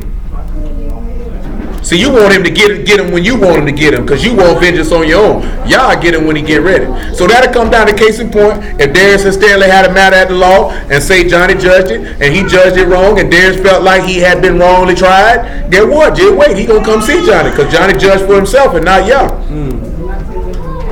So Johnny done committed a sin two times. And he gonna come see him about it. So that's to let y'all know if that there's any matters, that mean that we can sit down and literally have a trial and niggas sit there and judge it. Because you know why? How you supposed to judge it? Isaiah chapter 11 verse 3. And after that, John chapter 7 verse 19. So he's saying if they don't want to take the judgment, we can put niggas out. Yeah, you can put, because at that point, that's what you would have to do, according to the law. If you don't want to sit down and allow those who have the authority and the ability to judge the matter according to the word, then clearly you can't be in the body of Elohim at that point. Because at that point, in that situation, that's all the nigga trying to do is they trying to go around and try to find somebody that, oh, he ain't judging how I wanted to, so I don't want to be here. That's wicked. You know what I'm talking about? And you felt like it wasn't judged correctly, and you actually are in the right, and you've been condemned, then y'all gonna take care of that. But a majority of the time when people feel like that, then you're really being the wrong, and they just wanted somebody to justify them, and they mad that somebody didn't justify them. Because if you was in the land, you were gonna get rocks upside your head if you said, I ain't paying that, because I didn't take it. You ain't got to worry about paying it then. Somebody gonna pay to bury your stinking behind. Go ahead. Isaiah 11 and 3.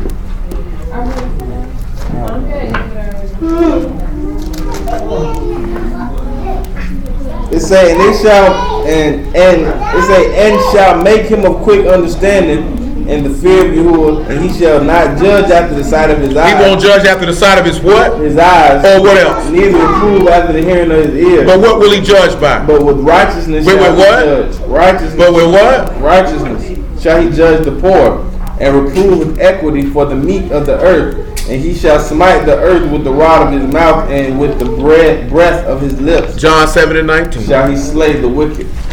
So this talking about Mashiach. He said he wasn't going to judge by what he saw or what he heard. He was going to judge righteously.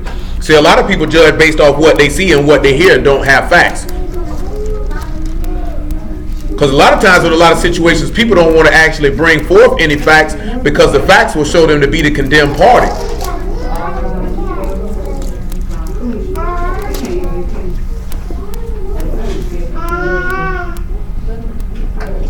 John 7:19.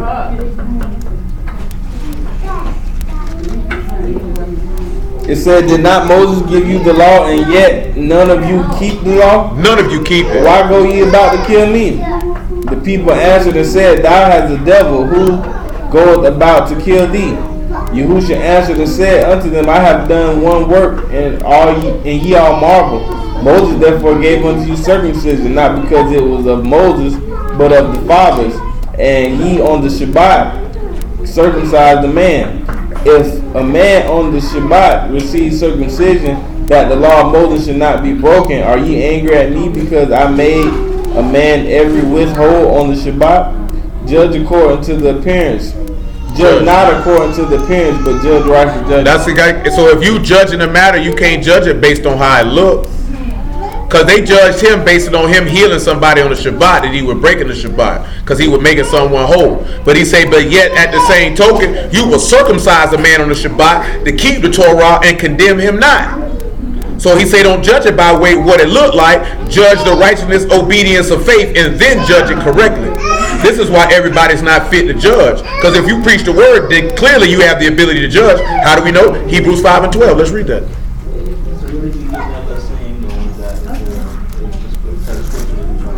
They don't use no scripture. They just quote Paul.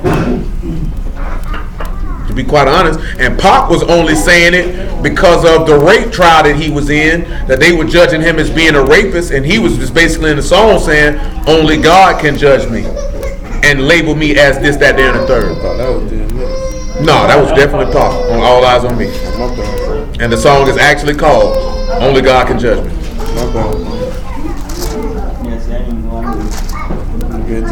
After that, huh? Indeed, because All Eyes on Me came out in '96 and It's Dark and Hell is Hot came out in 1998.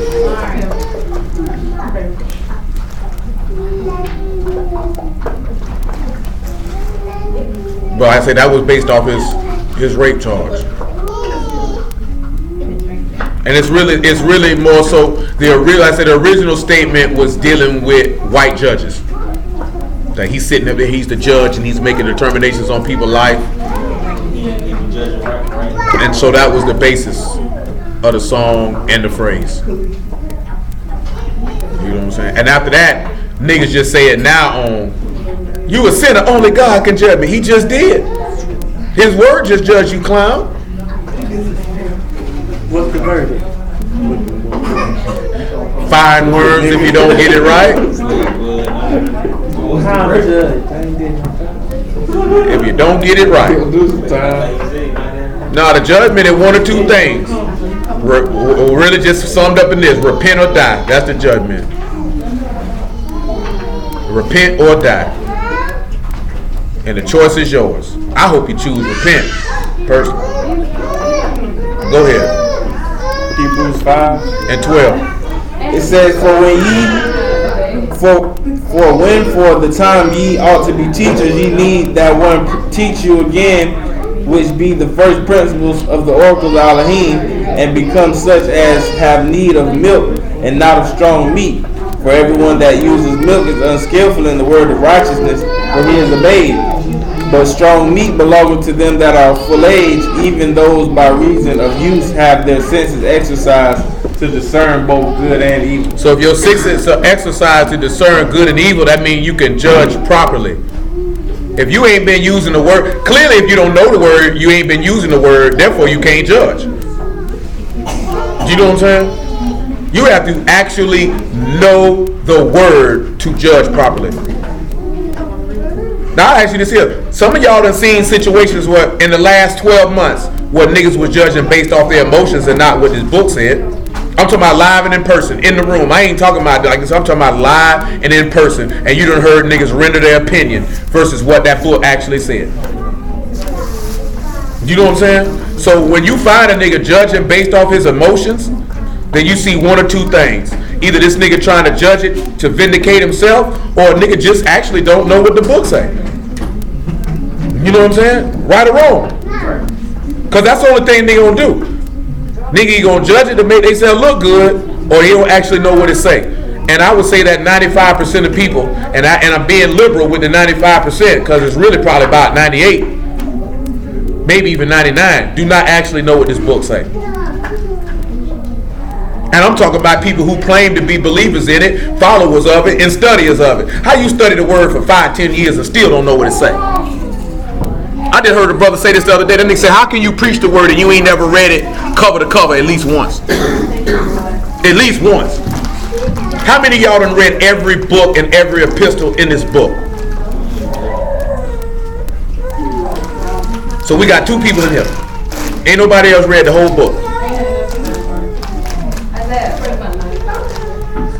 Well, you almost there. I done read the whole book, I would say, at least 5 times. At least 5 times. Do you know what I'm saying? And that was before I even started preaching. You know what I'm saying? No, I ain't talking about cover to cover, because I don't expect nobody to start at Genesis. And truth be told, it's really not that long. You know what I'm saying? Because there are novels that are actually, Josephus is bigger than this. Josephus is probably like 1,500 pages. You know what I'm saying? This book like maybe 700. You know what I'm saying? You know what I'm saying? This is a little, it's about the same extent of an extended novel, because the average novel is probably about 350 to 500 pages. The average novel is about 350 to 500 pages. So this book ain't really that long. It's the digesting of the information that's usually what causes people to not complete it. That's what I'm saying. Very read the whole book and I don't really understand. Yeah, but see, indeed. See, I ain't talking about the understanding part. The brother was just saying, how can you even teach anybody something that you haven't even read completely yourself? You gotta kind of double that too, because it got 2 columns. I feel what you're saying. I know what he's saying. No, I know what he's saying. It's just how that nigga said. That nigga said you need double that. He got 2 columns. Like, if you was to stretch a column all the way across, it wouldn't be as many words on the page though. So no, I'm not disputing. I ain't disputing what he's talking about. Yeah, I'm just tripping out. That nigga just. You might want to double that. It got 2 columns. Indeed. Indeed. It would be. You know what I'm saying? Because I say now, it's like say it's a 2 columns. It's content heavy, so that's what slows you up. But if you gonna judge, or if you was gonna preach, you would definitely have to have read the entirety of this book. You would definitely. It is definitely requirement that you know what's in here. How would you be able to judge a matter? You're winging it at that point. Well, I feel like this is right. I feel like you're going to hell because you just judged for yourself. You didn't judge for Yahuwah. How could you judge for Yahuwah? You didn't know where to judge from. That's why I can say now. And you ain't nobody got to call out no instances, but I know because I've been in the room with some of y'all when it happened in the last 12 months that niggas have judged specifically from their emotions and their thoughts and not from what this book said.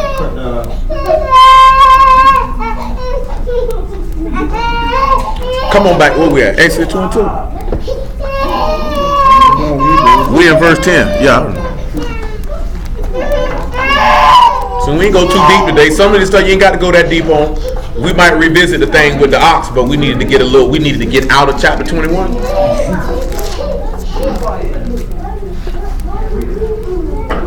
I told you this is a long process now. This law is let's sit back and look at it, right? If you wanted to speed through it, we can read the whole law in about a month.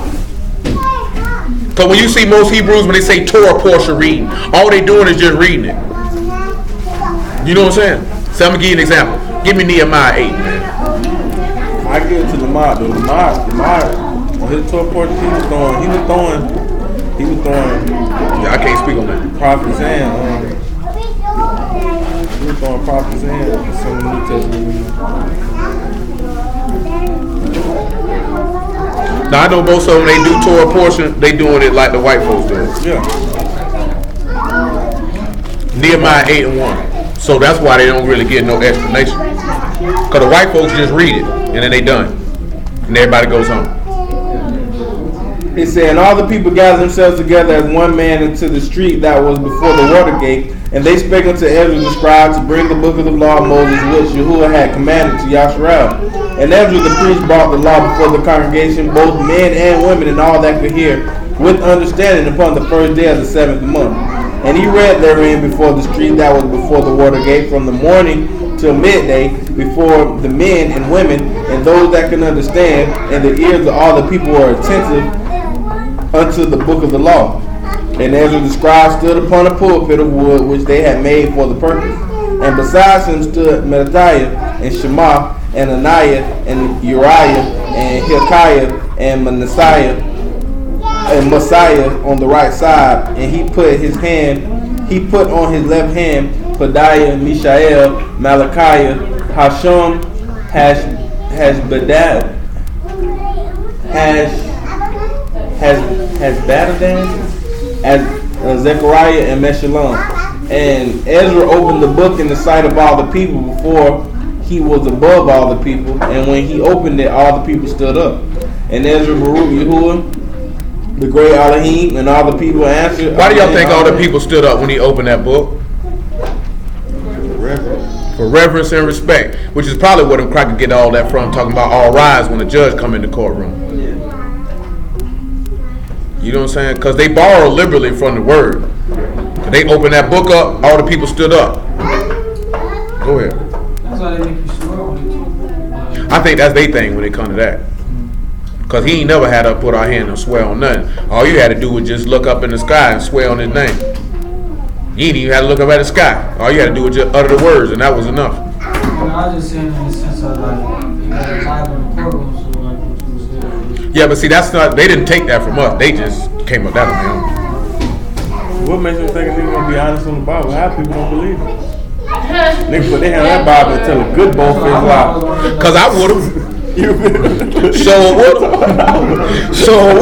I'd have got on that stand during my trial. I'd have put my hand on that and looked every single solitary juror, the judge, and everybody in the face told him a bold-faced lie with a straight face. I did not do it. I don't know what he talking about. That man just asked me what was up. I say nothing. Shoot. What you mean? I don't know nothing. You ain't find no dope on me. I ain't sold nobody nothing. I don't even appreciate this false accusation. I am appalled. Pocket full of rocks. Pocket full of rocks. I'm talking about look every last one of the people tell both face lie straight their face. You know what I'm talking about? Straight up and down. It's only funny because I know you ain't lying. So late. Well, I was a criminal, boy. I had no problem getting on that stand and shooting no lie to these people. Who? Facing 12 to 15 years? What you mean? I'm going to sit there and tell him, yes, I sold him the crack. Well, you should have took the plea bargain, you stupid bastard. Do you know what I'm talking about? Get up here to do all that. I get up here to do this here, I'm finna lie. You know what I'm talking about? What do you mean? I wasn't in no word at that point in time. I'm 24 years old. I'm finna tell a bold face lie. What you mean? Shoot, I'd have told you that before. Nigga, I ain't selling no dope today. This the Lord's day. Shoot, man, I served me a junkie today. I had plenty of homeboys say that it's Sunday, boy. It's the Lord's day. I'm taking the day off. I done heard niggas say that. I done had a couple niggas tell me that. I wasn't on it either. Nigga, shoot, junkie smoke 7 days a week. Talking about service, whatever.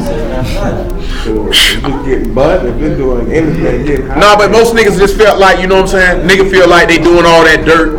So they like, you know what I'm talking about? I knew dope boys that went to church on Sundays, man. They really ain't selling no dope on that day. If they did, it was light. You know what I'm saying? Meaning they ain't regular, they ain't popping regular. You know what I'm saying? Cause nigga felt like I'm doing all this dirt. I remember Fat Boy say he went to serve a nigga. The nigga said was short, and he said I forgot what he said, but he mentioned God's name or said something like that. He said the smoker told him. He said don't call on God when you're doing the work of the devil. You know what I'm talking about? Cause that's how niggas. I knew niggas who were killers that rode around with crosses on their chain, talking about God protected me, riding around with Bibles in their car. You know what I'm saying? Nigga doing all manner of dirt. Yeah, nigga doing all manner of dirt. Now some of them niggas felt like for them and they own. No, some of them niggas felt in their own conscience that if they had that with them, that y'all would protect them from going to jail or getting killed. Nigga wake up in the morning and pray. Like, he hearing them. Straight up. Watch out for me. I gotta make. Don't get me pulled over. Don't let them boys run down on me. You know what I'm saying? It's a lot of brothers that do that because like I say, you don't see a lot of black atheists.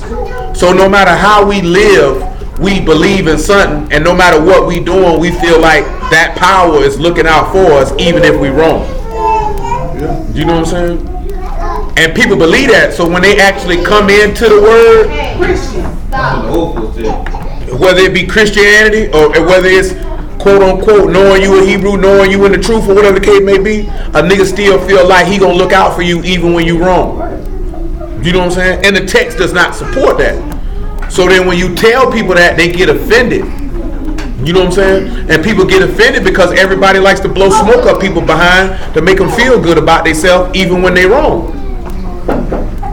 Do you know what I'm saying? I have come to the conclusion that most people don't want nobody to really tell them the truth. You know what I'm saying?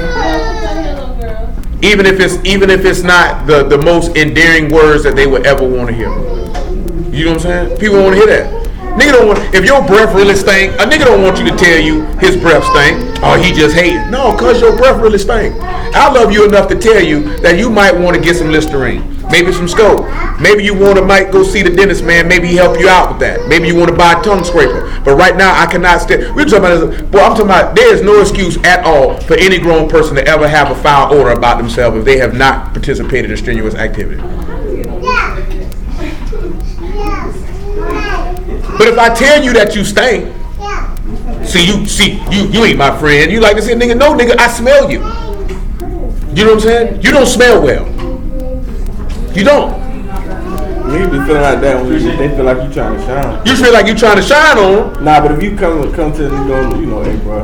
But you can come to a nigga on some, it don't matter how you say it. If a nigga don't want to hear it, it don't matter. Yeah, you right. You can say, brother. You know I love you. You my nigga. Boy, you kind of stink. Nigga, screw you, nigga. I don't stink. Yes. I done told you that before. We were riding with my homeboy. He dead now. We in the car. Nigga like, boy, you stink. That nigga lifted his arm up and did like this here and cringed at his own smell.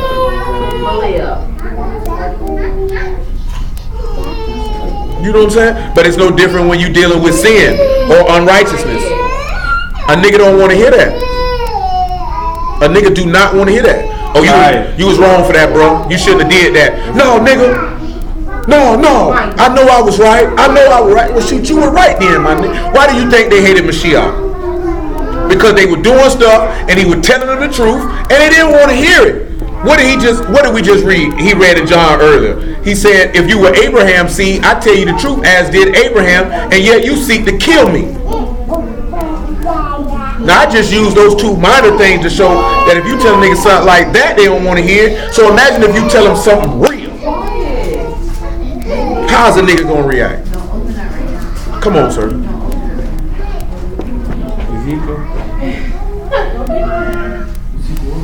I don't know. I ain't said nothing about Ezekiel.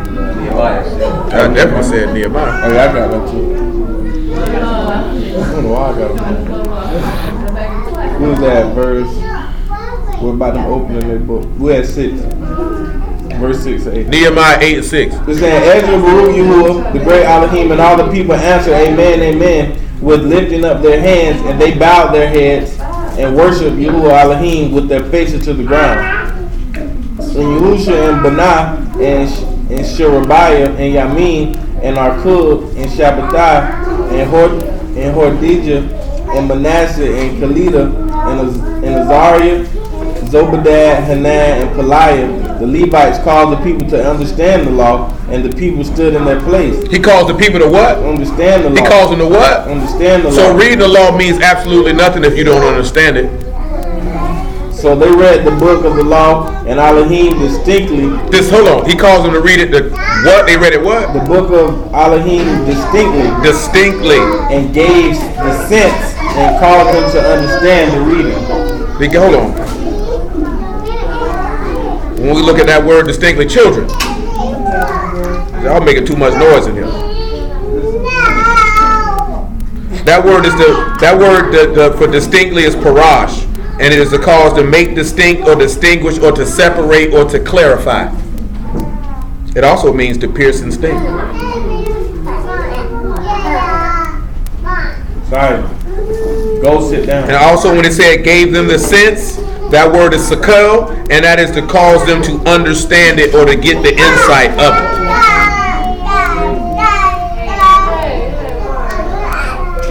And then, of course, the word for understanding is benay, and that's to understand or to perceive or to discern. Notice how it said discern? Remember how we read that you're able to discern good and evil by reason of use?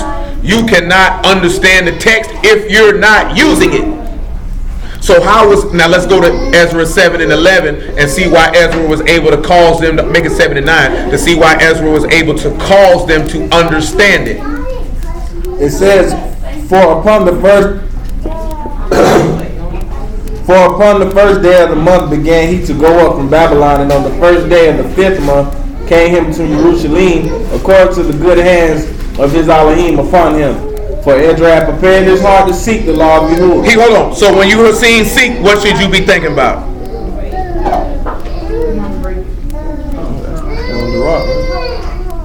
You should be thinking about Bakash.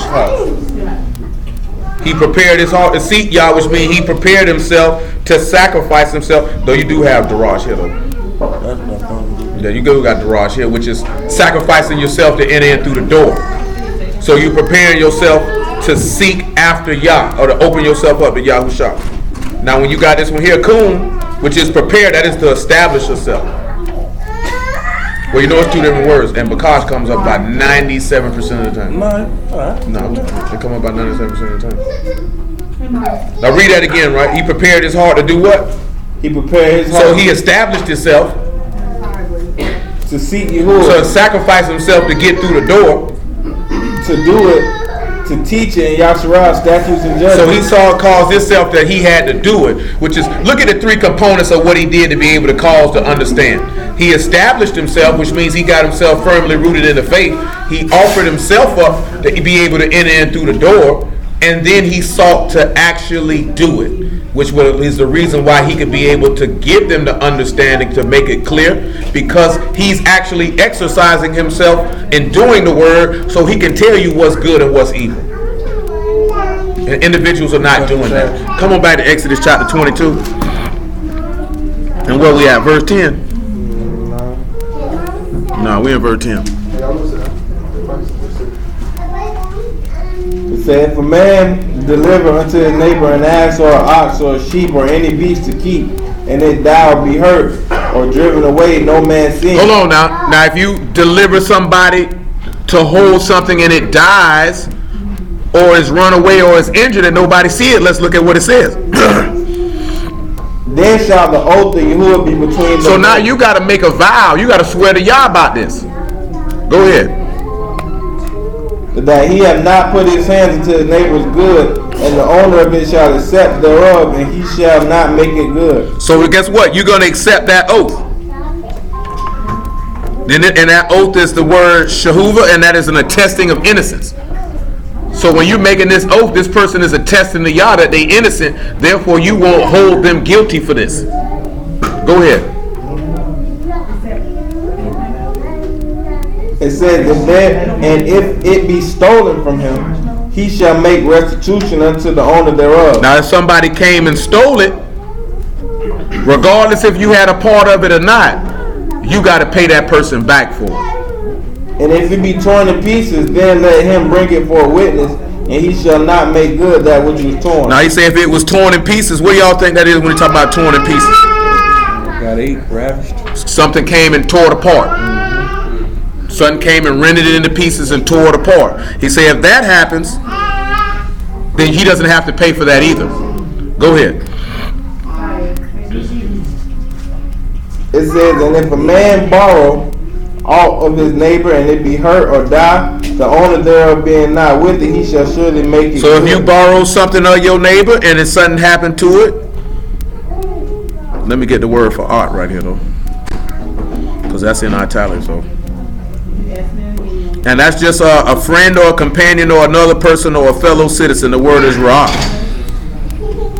So he say if a man borrow of his friend, go ahead,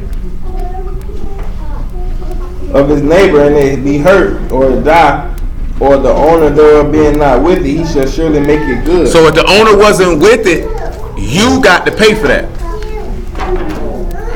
Go ahead. It said, but if the owner thereof be with it, he shall not make it good. And if it be a higher thing, it came for. But if the owner be with it, then he doesn't have to make it good. Well, my bad. If the owner's not with it, he got to pay for it. But if he's not with it, if he is with it, then the owner is out of that. Then he also say if it be a higher thing, then that means it came for whatever labor it was for, and you ain't got to pay for that either. You paid up front. Go ahead, verse 16. It's gonna switch into something else. If a man entice a maid that is not betrothed and lie with her, he shall surely endow her. Now, this meaning if you lay with a virgin and she has not been engaged to another man, then you must marry this woman. But let's look at what the law say though. If her father utterly refuse to give her unto him, he shall pay money according to the dowry of virgin. So if the father says, I don't want to give her to you, then he doesn't have to do it, and you still got to pay the dowry. Now, where's an example of a woman who wasn't betrothed and a man laid with her and they refused to pay the dowry?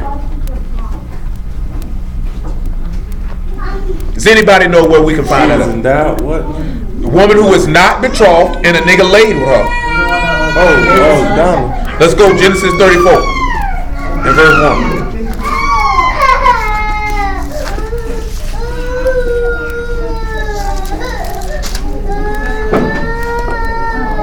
It say, and Dinah, the daughter of Leah, which she bare unto Jacob, went out to see the daughters of the land. And when Shechem, the son of Hamor, the Hivite, prince of the country, saw her, he took her and lay with her and defiled her. And his soul clave to Dinah, the daughter of Jacob, and he loved the damsel and spoke kindly unto the damsel. And Shechem spake unto his father Hamor, saying, get me this damsel to wife. And Jacob heard that he had defiled Dinah his daughter. Now his sons were with his cattle in the field, and Jacob held his peace until they were come. And Hamor, the father of Shechem, went out to Jacob to commune with him. And the sons of Jacob came out of the field when they had heard it, and the men were grieved, and they were very wroth because they had wrought folly in Yasharal and lied with Jacob's daughter. Now you know what ended up happening at the conclusion of the story. Which thing ought not be done. They ended up killing the men. They told them, go ahead and get circumcised and we'll marry y'all, and y'all will marry us. And they killed him. They never gave her to Dinah to them. Because he said, you will not, we say, will they make our sister a whore? No.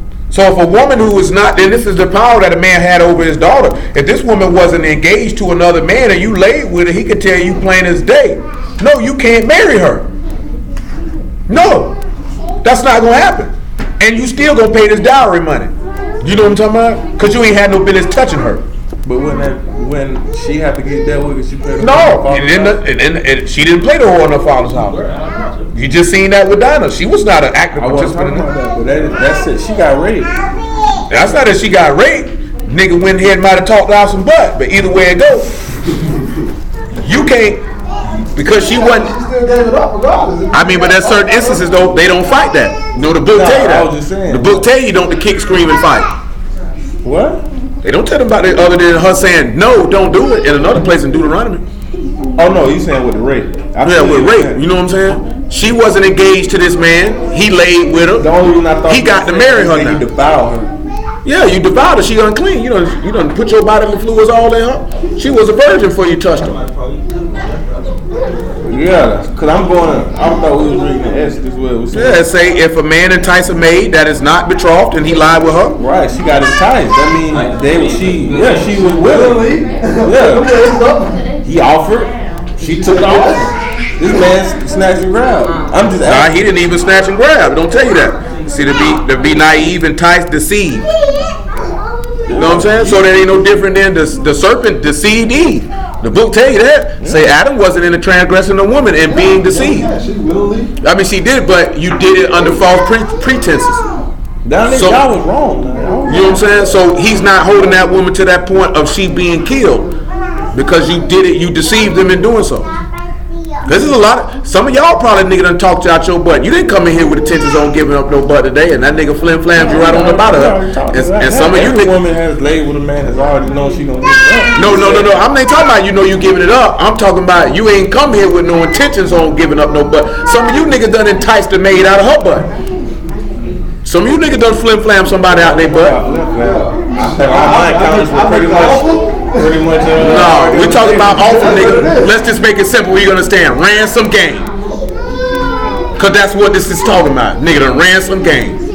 You done sold this woman a dream that was not reality for some butt.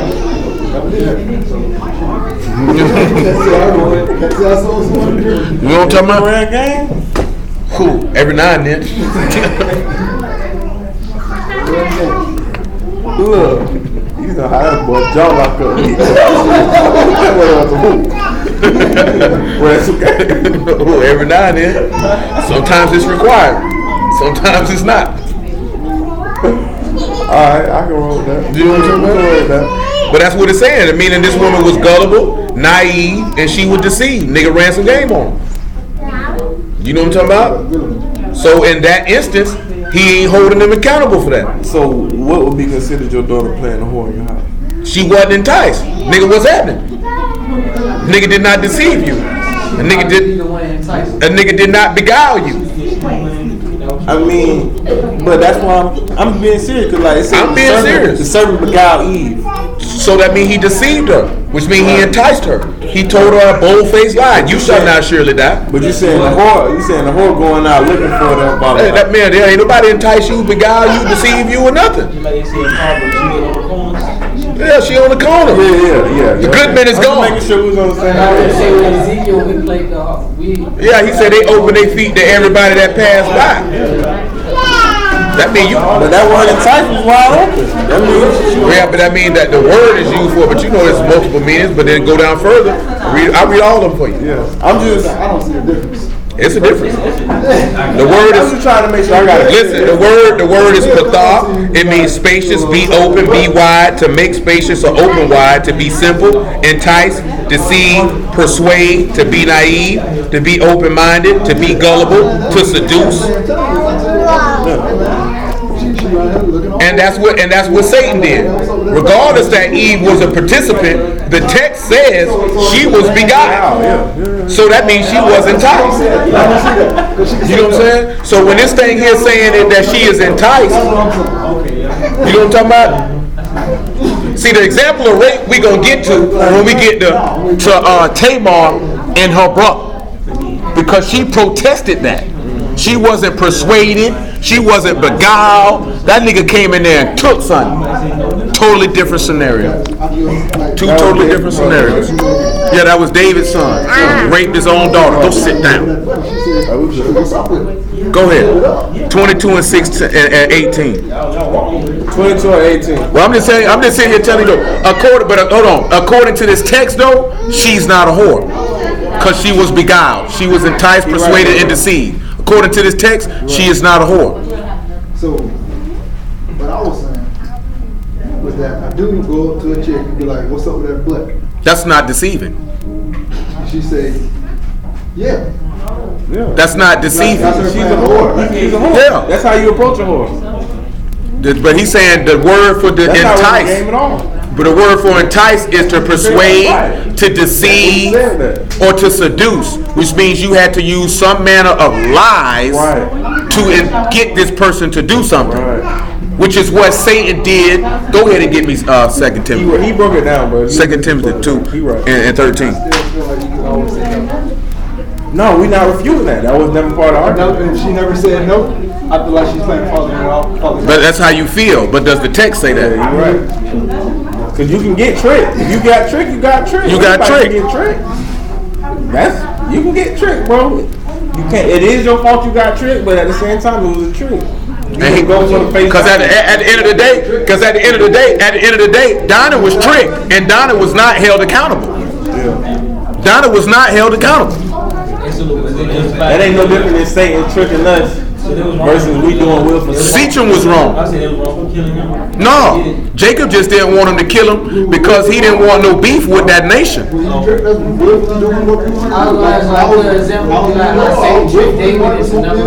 He didn't even trick David with that. He put it in his mind to do it, but he didn't persuade him. You just said he was tricking us and we were doing wrong. Come on, man. Is that 1 Timothy 2 and 13? I read that words.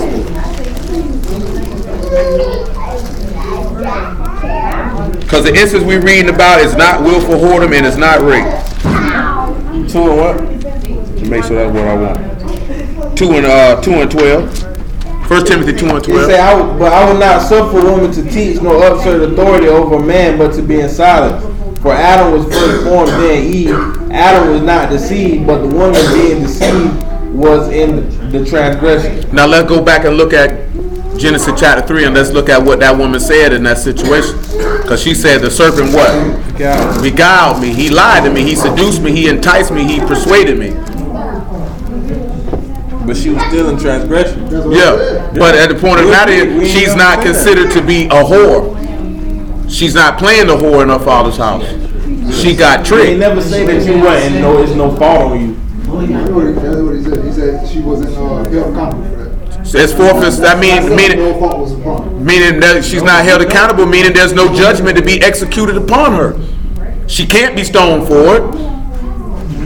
It's not going to happen. But Eve got punished though. She got punished because she had an explicit instruction and ran that explicit instruction back.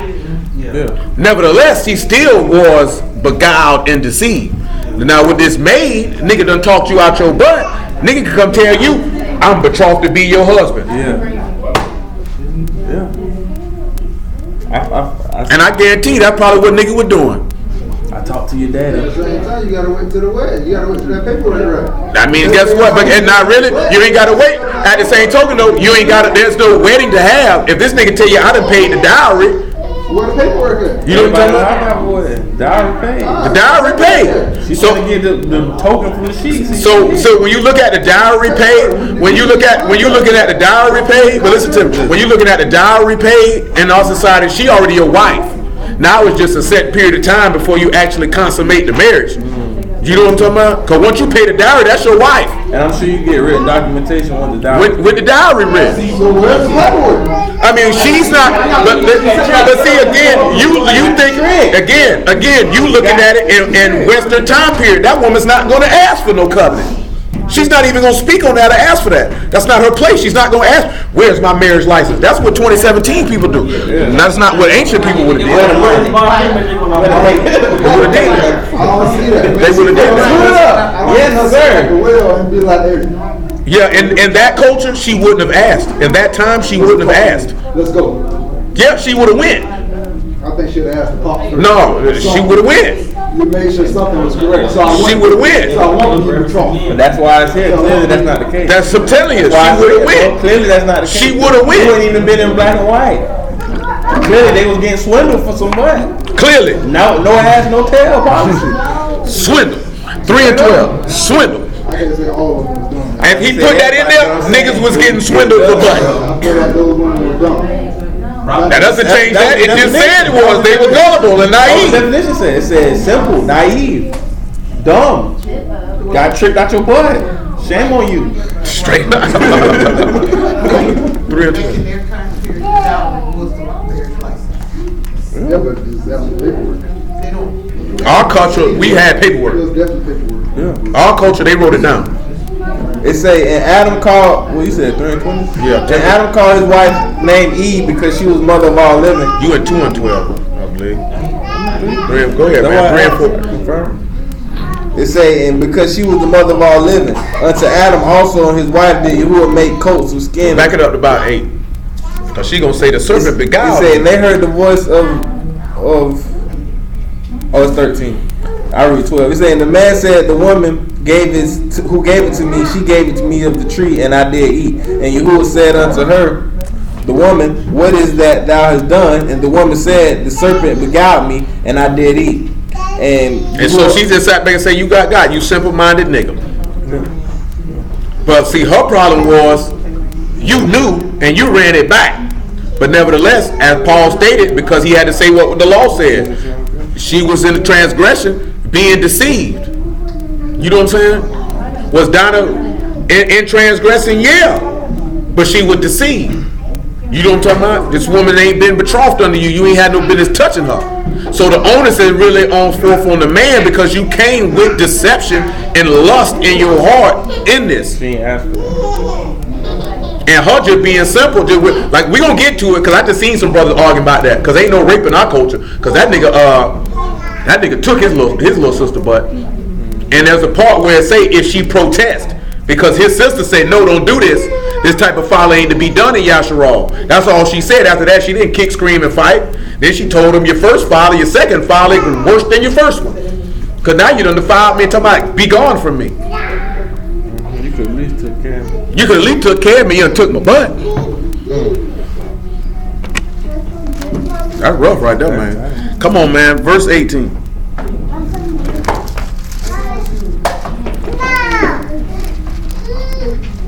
It say, thou shalt not suffer a witch to live. Y'all remember what that is, what a witch is? Remember that dealt with being rebellious. Because remember, rebellion is as witchcraft. And remember we talked about don't give that which is Kadesh unto dogs, which is somebody who was a rebel, who was stubborn, who was obstinate. Meaning you can't get the Ruach HaKodesh at that point, along with dealing with sorcery. And we know all manner of things that deal. Who knows some of the things that go along with dealing with sorcery? Literally. Oh, the messing with the stars. You got. Let's see when you're dealing with sorcery. Astrology, numerology, zodiac signs, tarot cards. You know what I'm talking about? Also rebellion, Ouija boards, certain stuff with idolatry. You know what I'm talking about? Enchanter of times, calling up the dead. Yeah, all that stuff. New Age, not astrology as forth as the study of the stars, but astrology as making the zodiac sign relate to human beings. Yeah, but the zodiac signs are under astrology. But there's actually two branches of astrology. You have the zodiac part, and then you have astrology, which is the study of the stars, which is the literal, actual definition of astrology. But people equate zodiac with astrology because the zodiac. You said astrology, then you said zodiac sign. Yeah. But see, it's more to it than that, because some of them niggas just worship the stars, and it ain't got nothing to do with the zodiac. You know what I know I done seen where they do certain rituals, like with that Halloween, how the stars be in the sky. They relate that to their holidays that they be having. Yeah, that too. All manner of things. All kind of stuff with that. Remember, that's in Deuteronomy 18. Y'all willing we'll get to it when we get to it. He said, I haven't told you to do those things because you have me. You know what I'm saying? See, that's what the Canaanites were doing. Like I done told y'all before. The word cannabis comes from the Egyptians smoking weed to the dog star Sirius. That's what they were doing. They like to get high and worship the dog star. Why it's called the dog? The dog star Sirius. Like Sirius Radio, that's a constellation. It's a dog. Oh. You know what I'm saying? And they used to smoke weed worshiping that constellation of that dog. I get it. So that's why they named marijuana cannabis. The dog called Anubis. Like Canubis. And that's when I first seen that, we were still smoking weed. I said, boy, this make a nigga don't even want to smoke weed no more. That is the dog God. That's how nigga feel like, bro, I don't even want to smoke weed no more. Remember, Corey, yeah, smoking that ball stick. And now that's all he wants. Smoking that ball stick. That's what they did though. I believe it. That's what they did though. See, I read a book on astrology / zodiac in prison, and that junk is strictly demonic all the way around the board. They worshiping their gods with it, because each zodiac sign is representative of an idol god. If you actually dig a little bit, got to dig a little bit. Dig a little bit. You ain't got the big shovel. You might only just need a little kid beat shovel, because it ain't even that far under the surface. Some of them playing today. Cause like they said, right? They say, okay, my sign is Cancer. I researched this in prison. It's not a crab, it's a scarab, which is a beetle. You know what I'm talking about? Then when you look at it, it was one of their gods, man. The Egyptians worship the beetles. They're the beetles. It was one of their. It ain't no cancer crab. See, niggas simple. I'm telling you, niggas simple. Niggas simple. They don't look up nothing. You know what I'm saying? Because the original sign is not a crab. It is an Egyptian beetle of which they worship, and I think if my memory served me correctly, it was representative of the regeneration of new life. You know what I'm saying?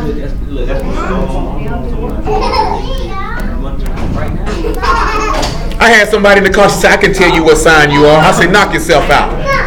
She said, are you a Sagittarius? I'm like, no. She told me, I usually always get it, because this is a bunch of baloney.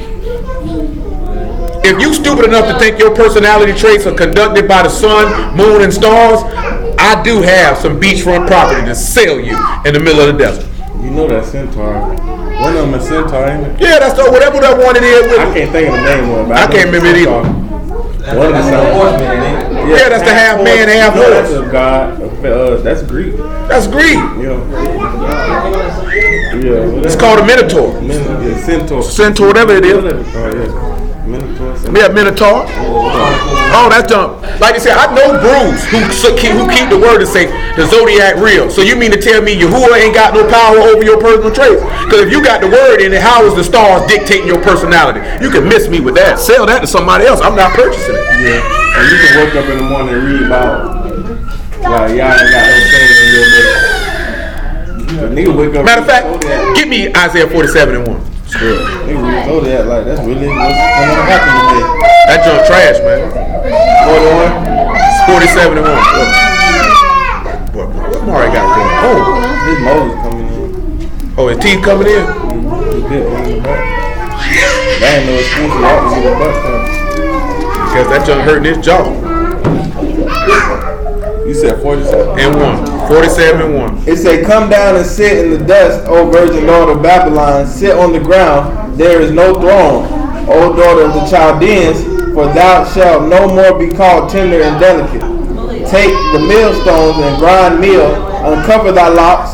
Make bare the leg. Uncover the thigh and pass over the rivers. Thy nakedness shall be uncovered, yea, thy shame shall be seen. I will take vengeance, and I will not meet thee as a man." I ain't gonna meet you as no man. Come on. It says, "As for our Redeemer, Yahuwah of hosts is his name, the Kadash one of Yasharal.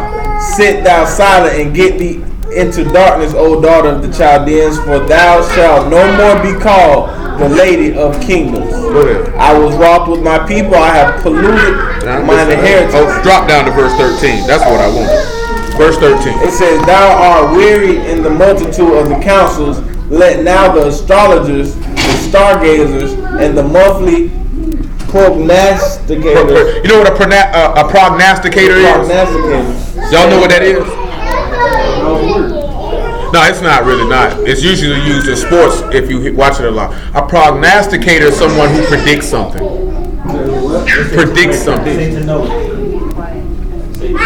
Yeah, I mean that's going to have the Hebrew definition or the Aramaic, whatever it is. But English definition for a prognosticator, the niggas you see who say, "I believe the Nuggets going to win this game today," they consider to be a prognosticator. Before the game, come on. They're predicting something. They're saying who's going to win.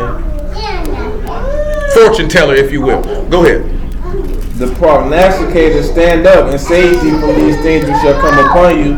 Behold, they shall be as stubble, and the fire shall burn them. They shall not deliver themselves from the power of the flame. There shall not be a coal to warm at, nor a fire to sit before.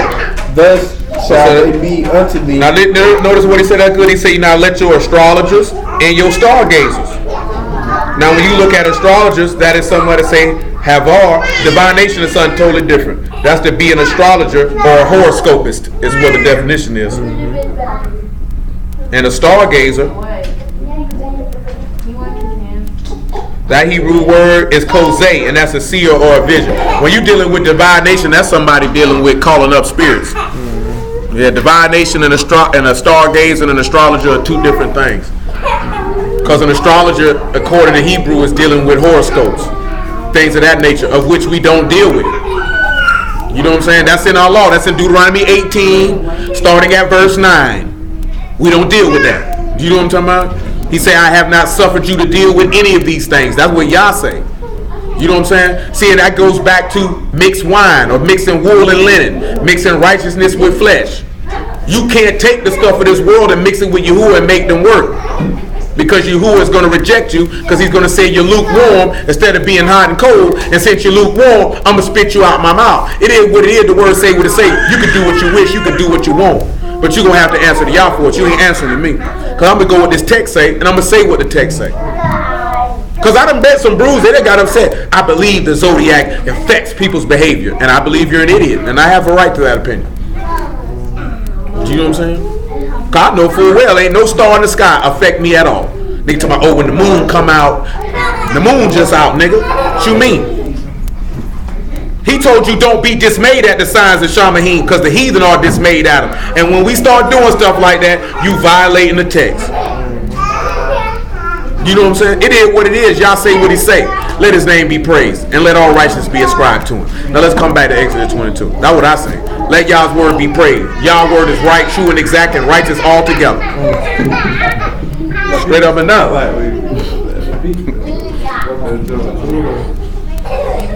That's how I see it. That's how I see it. That's what it is. Y'all word is right, true, and righteous altogether. Anything contrary to y'all's word is abomination, defecation, and a transgression, and ought to be rejected and tossed away immediately. You know what I'm talking about? I can't use what I want to use. So I'll use defecation, rubbish if you will.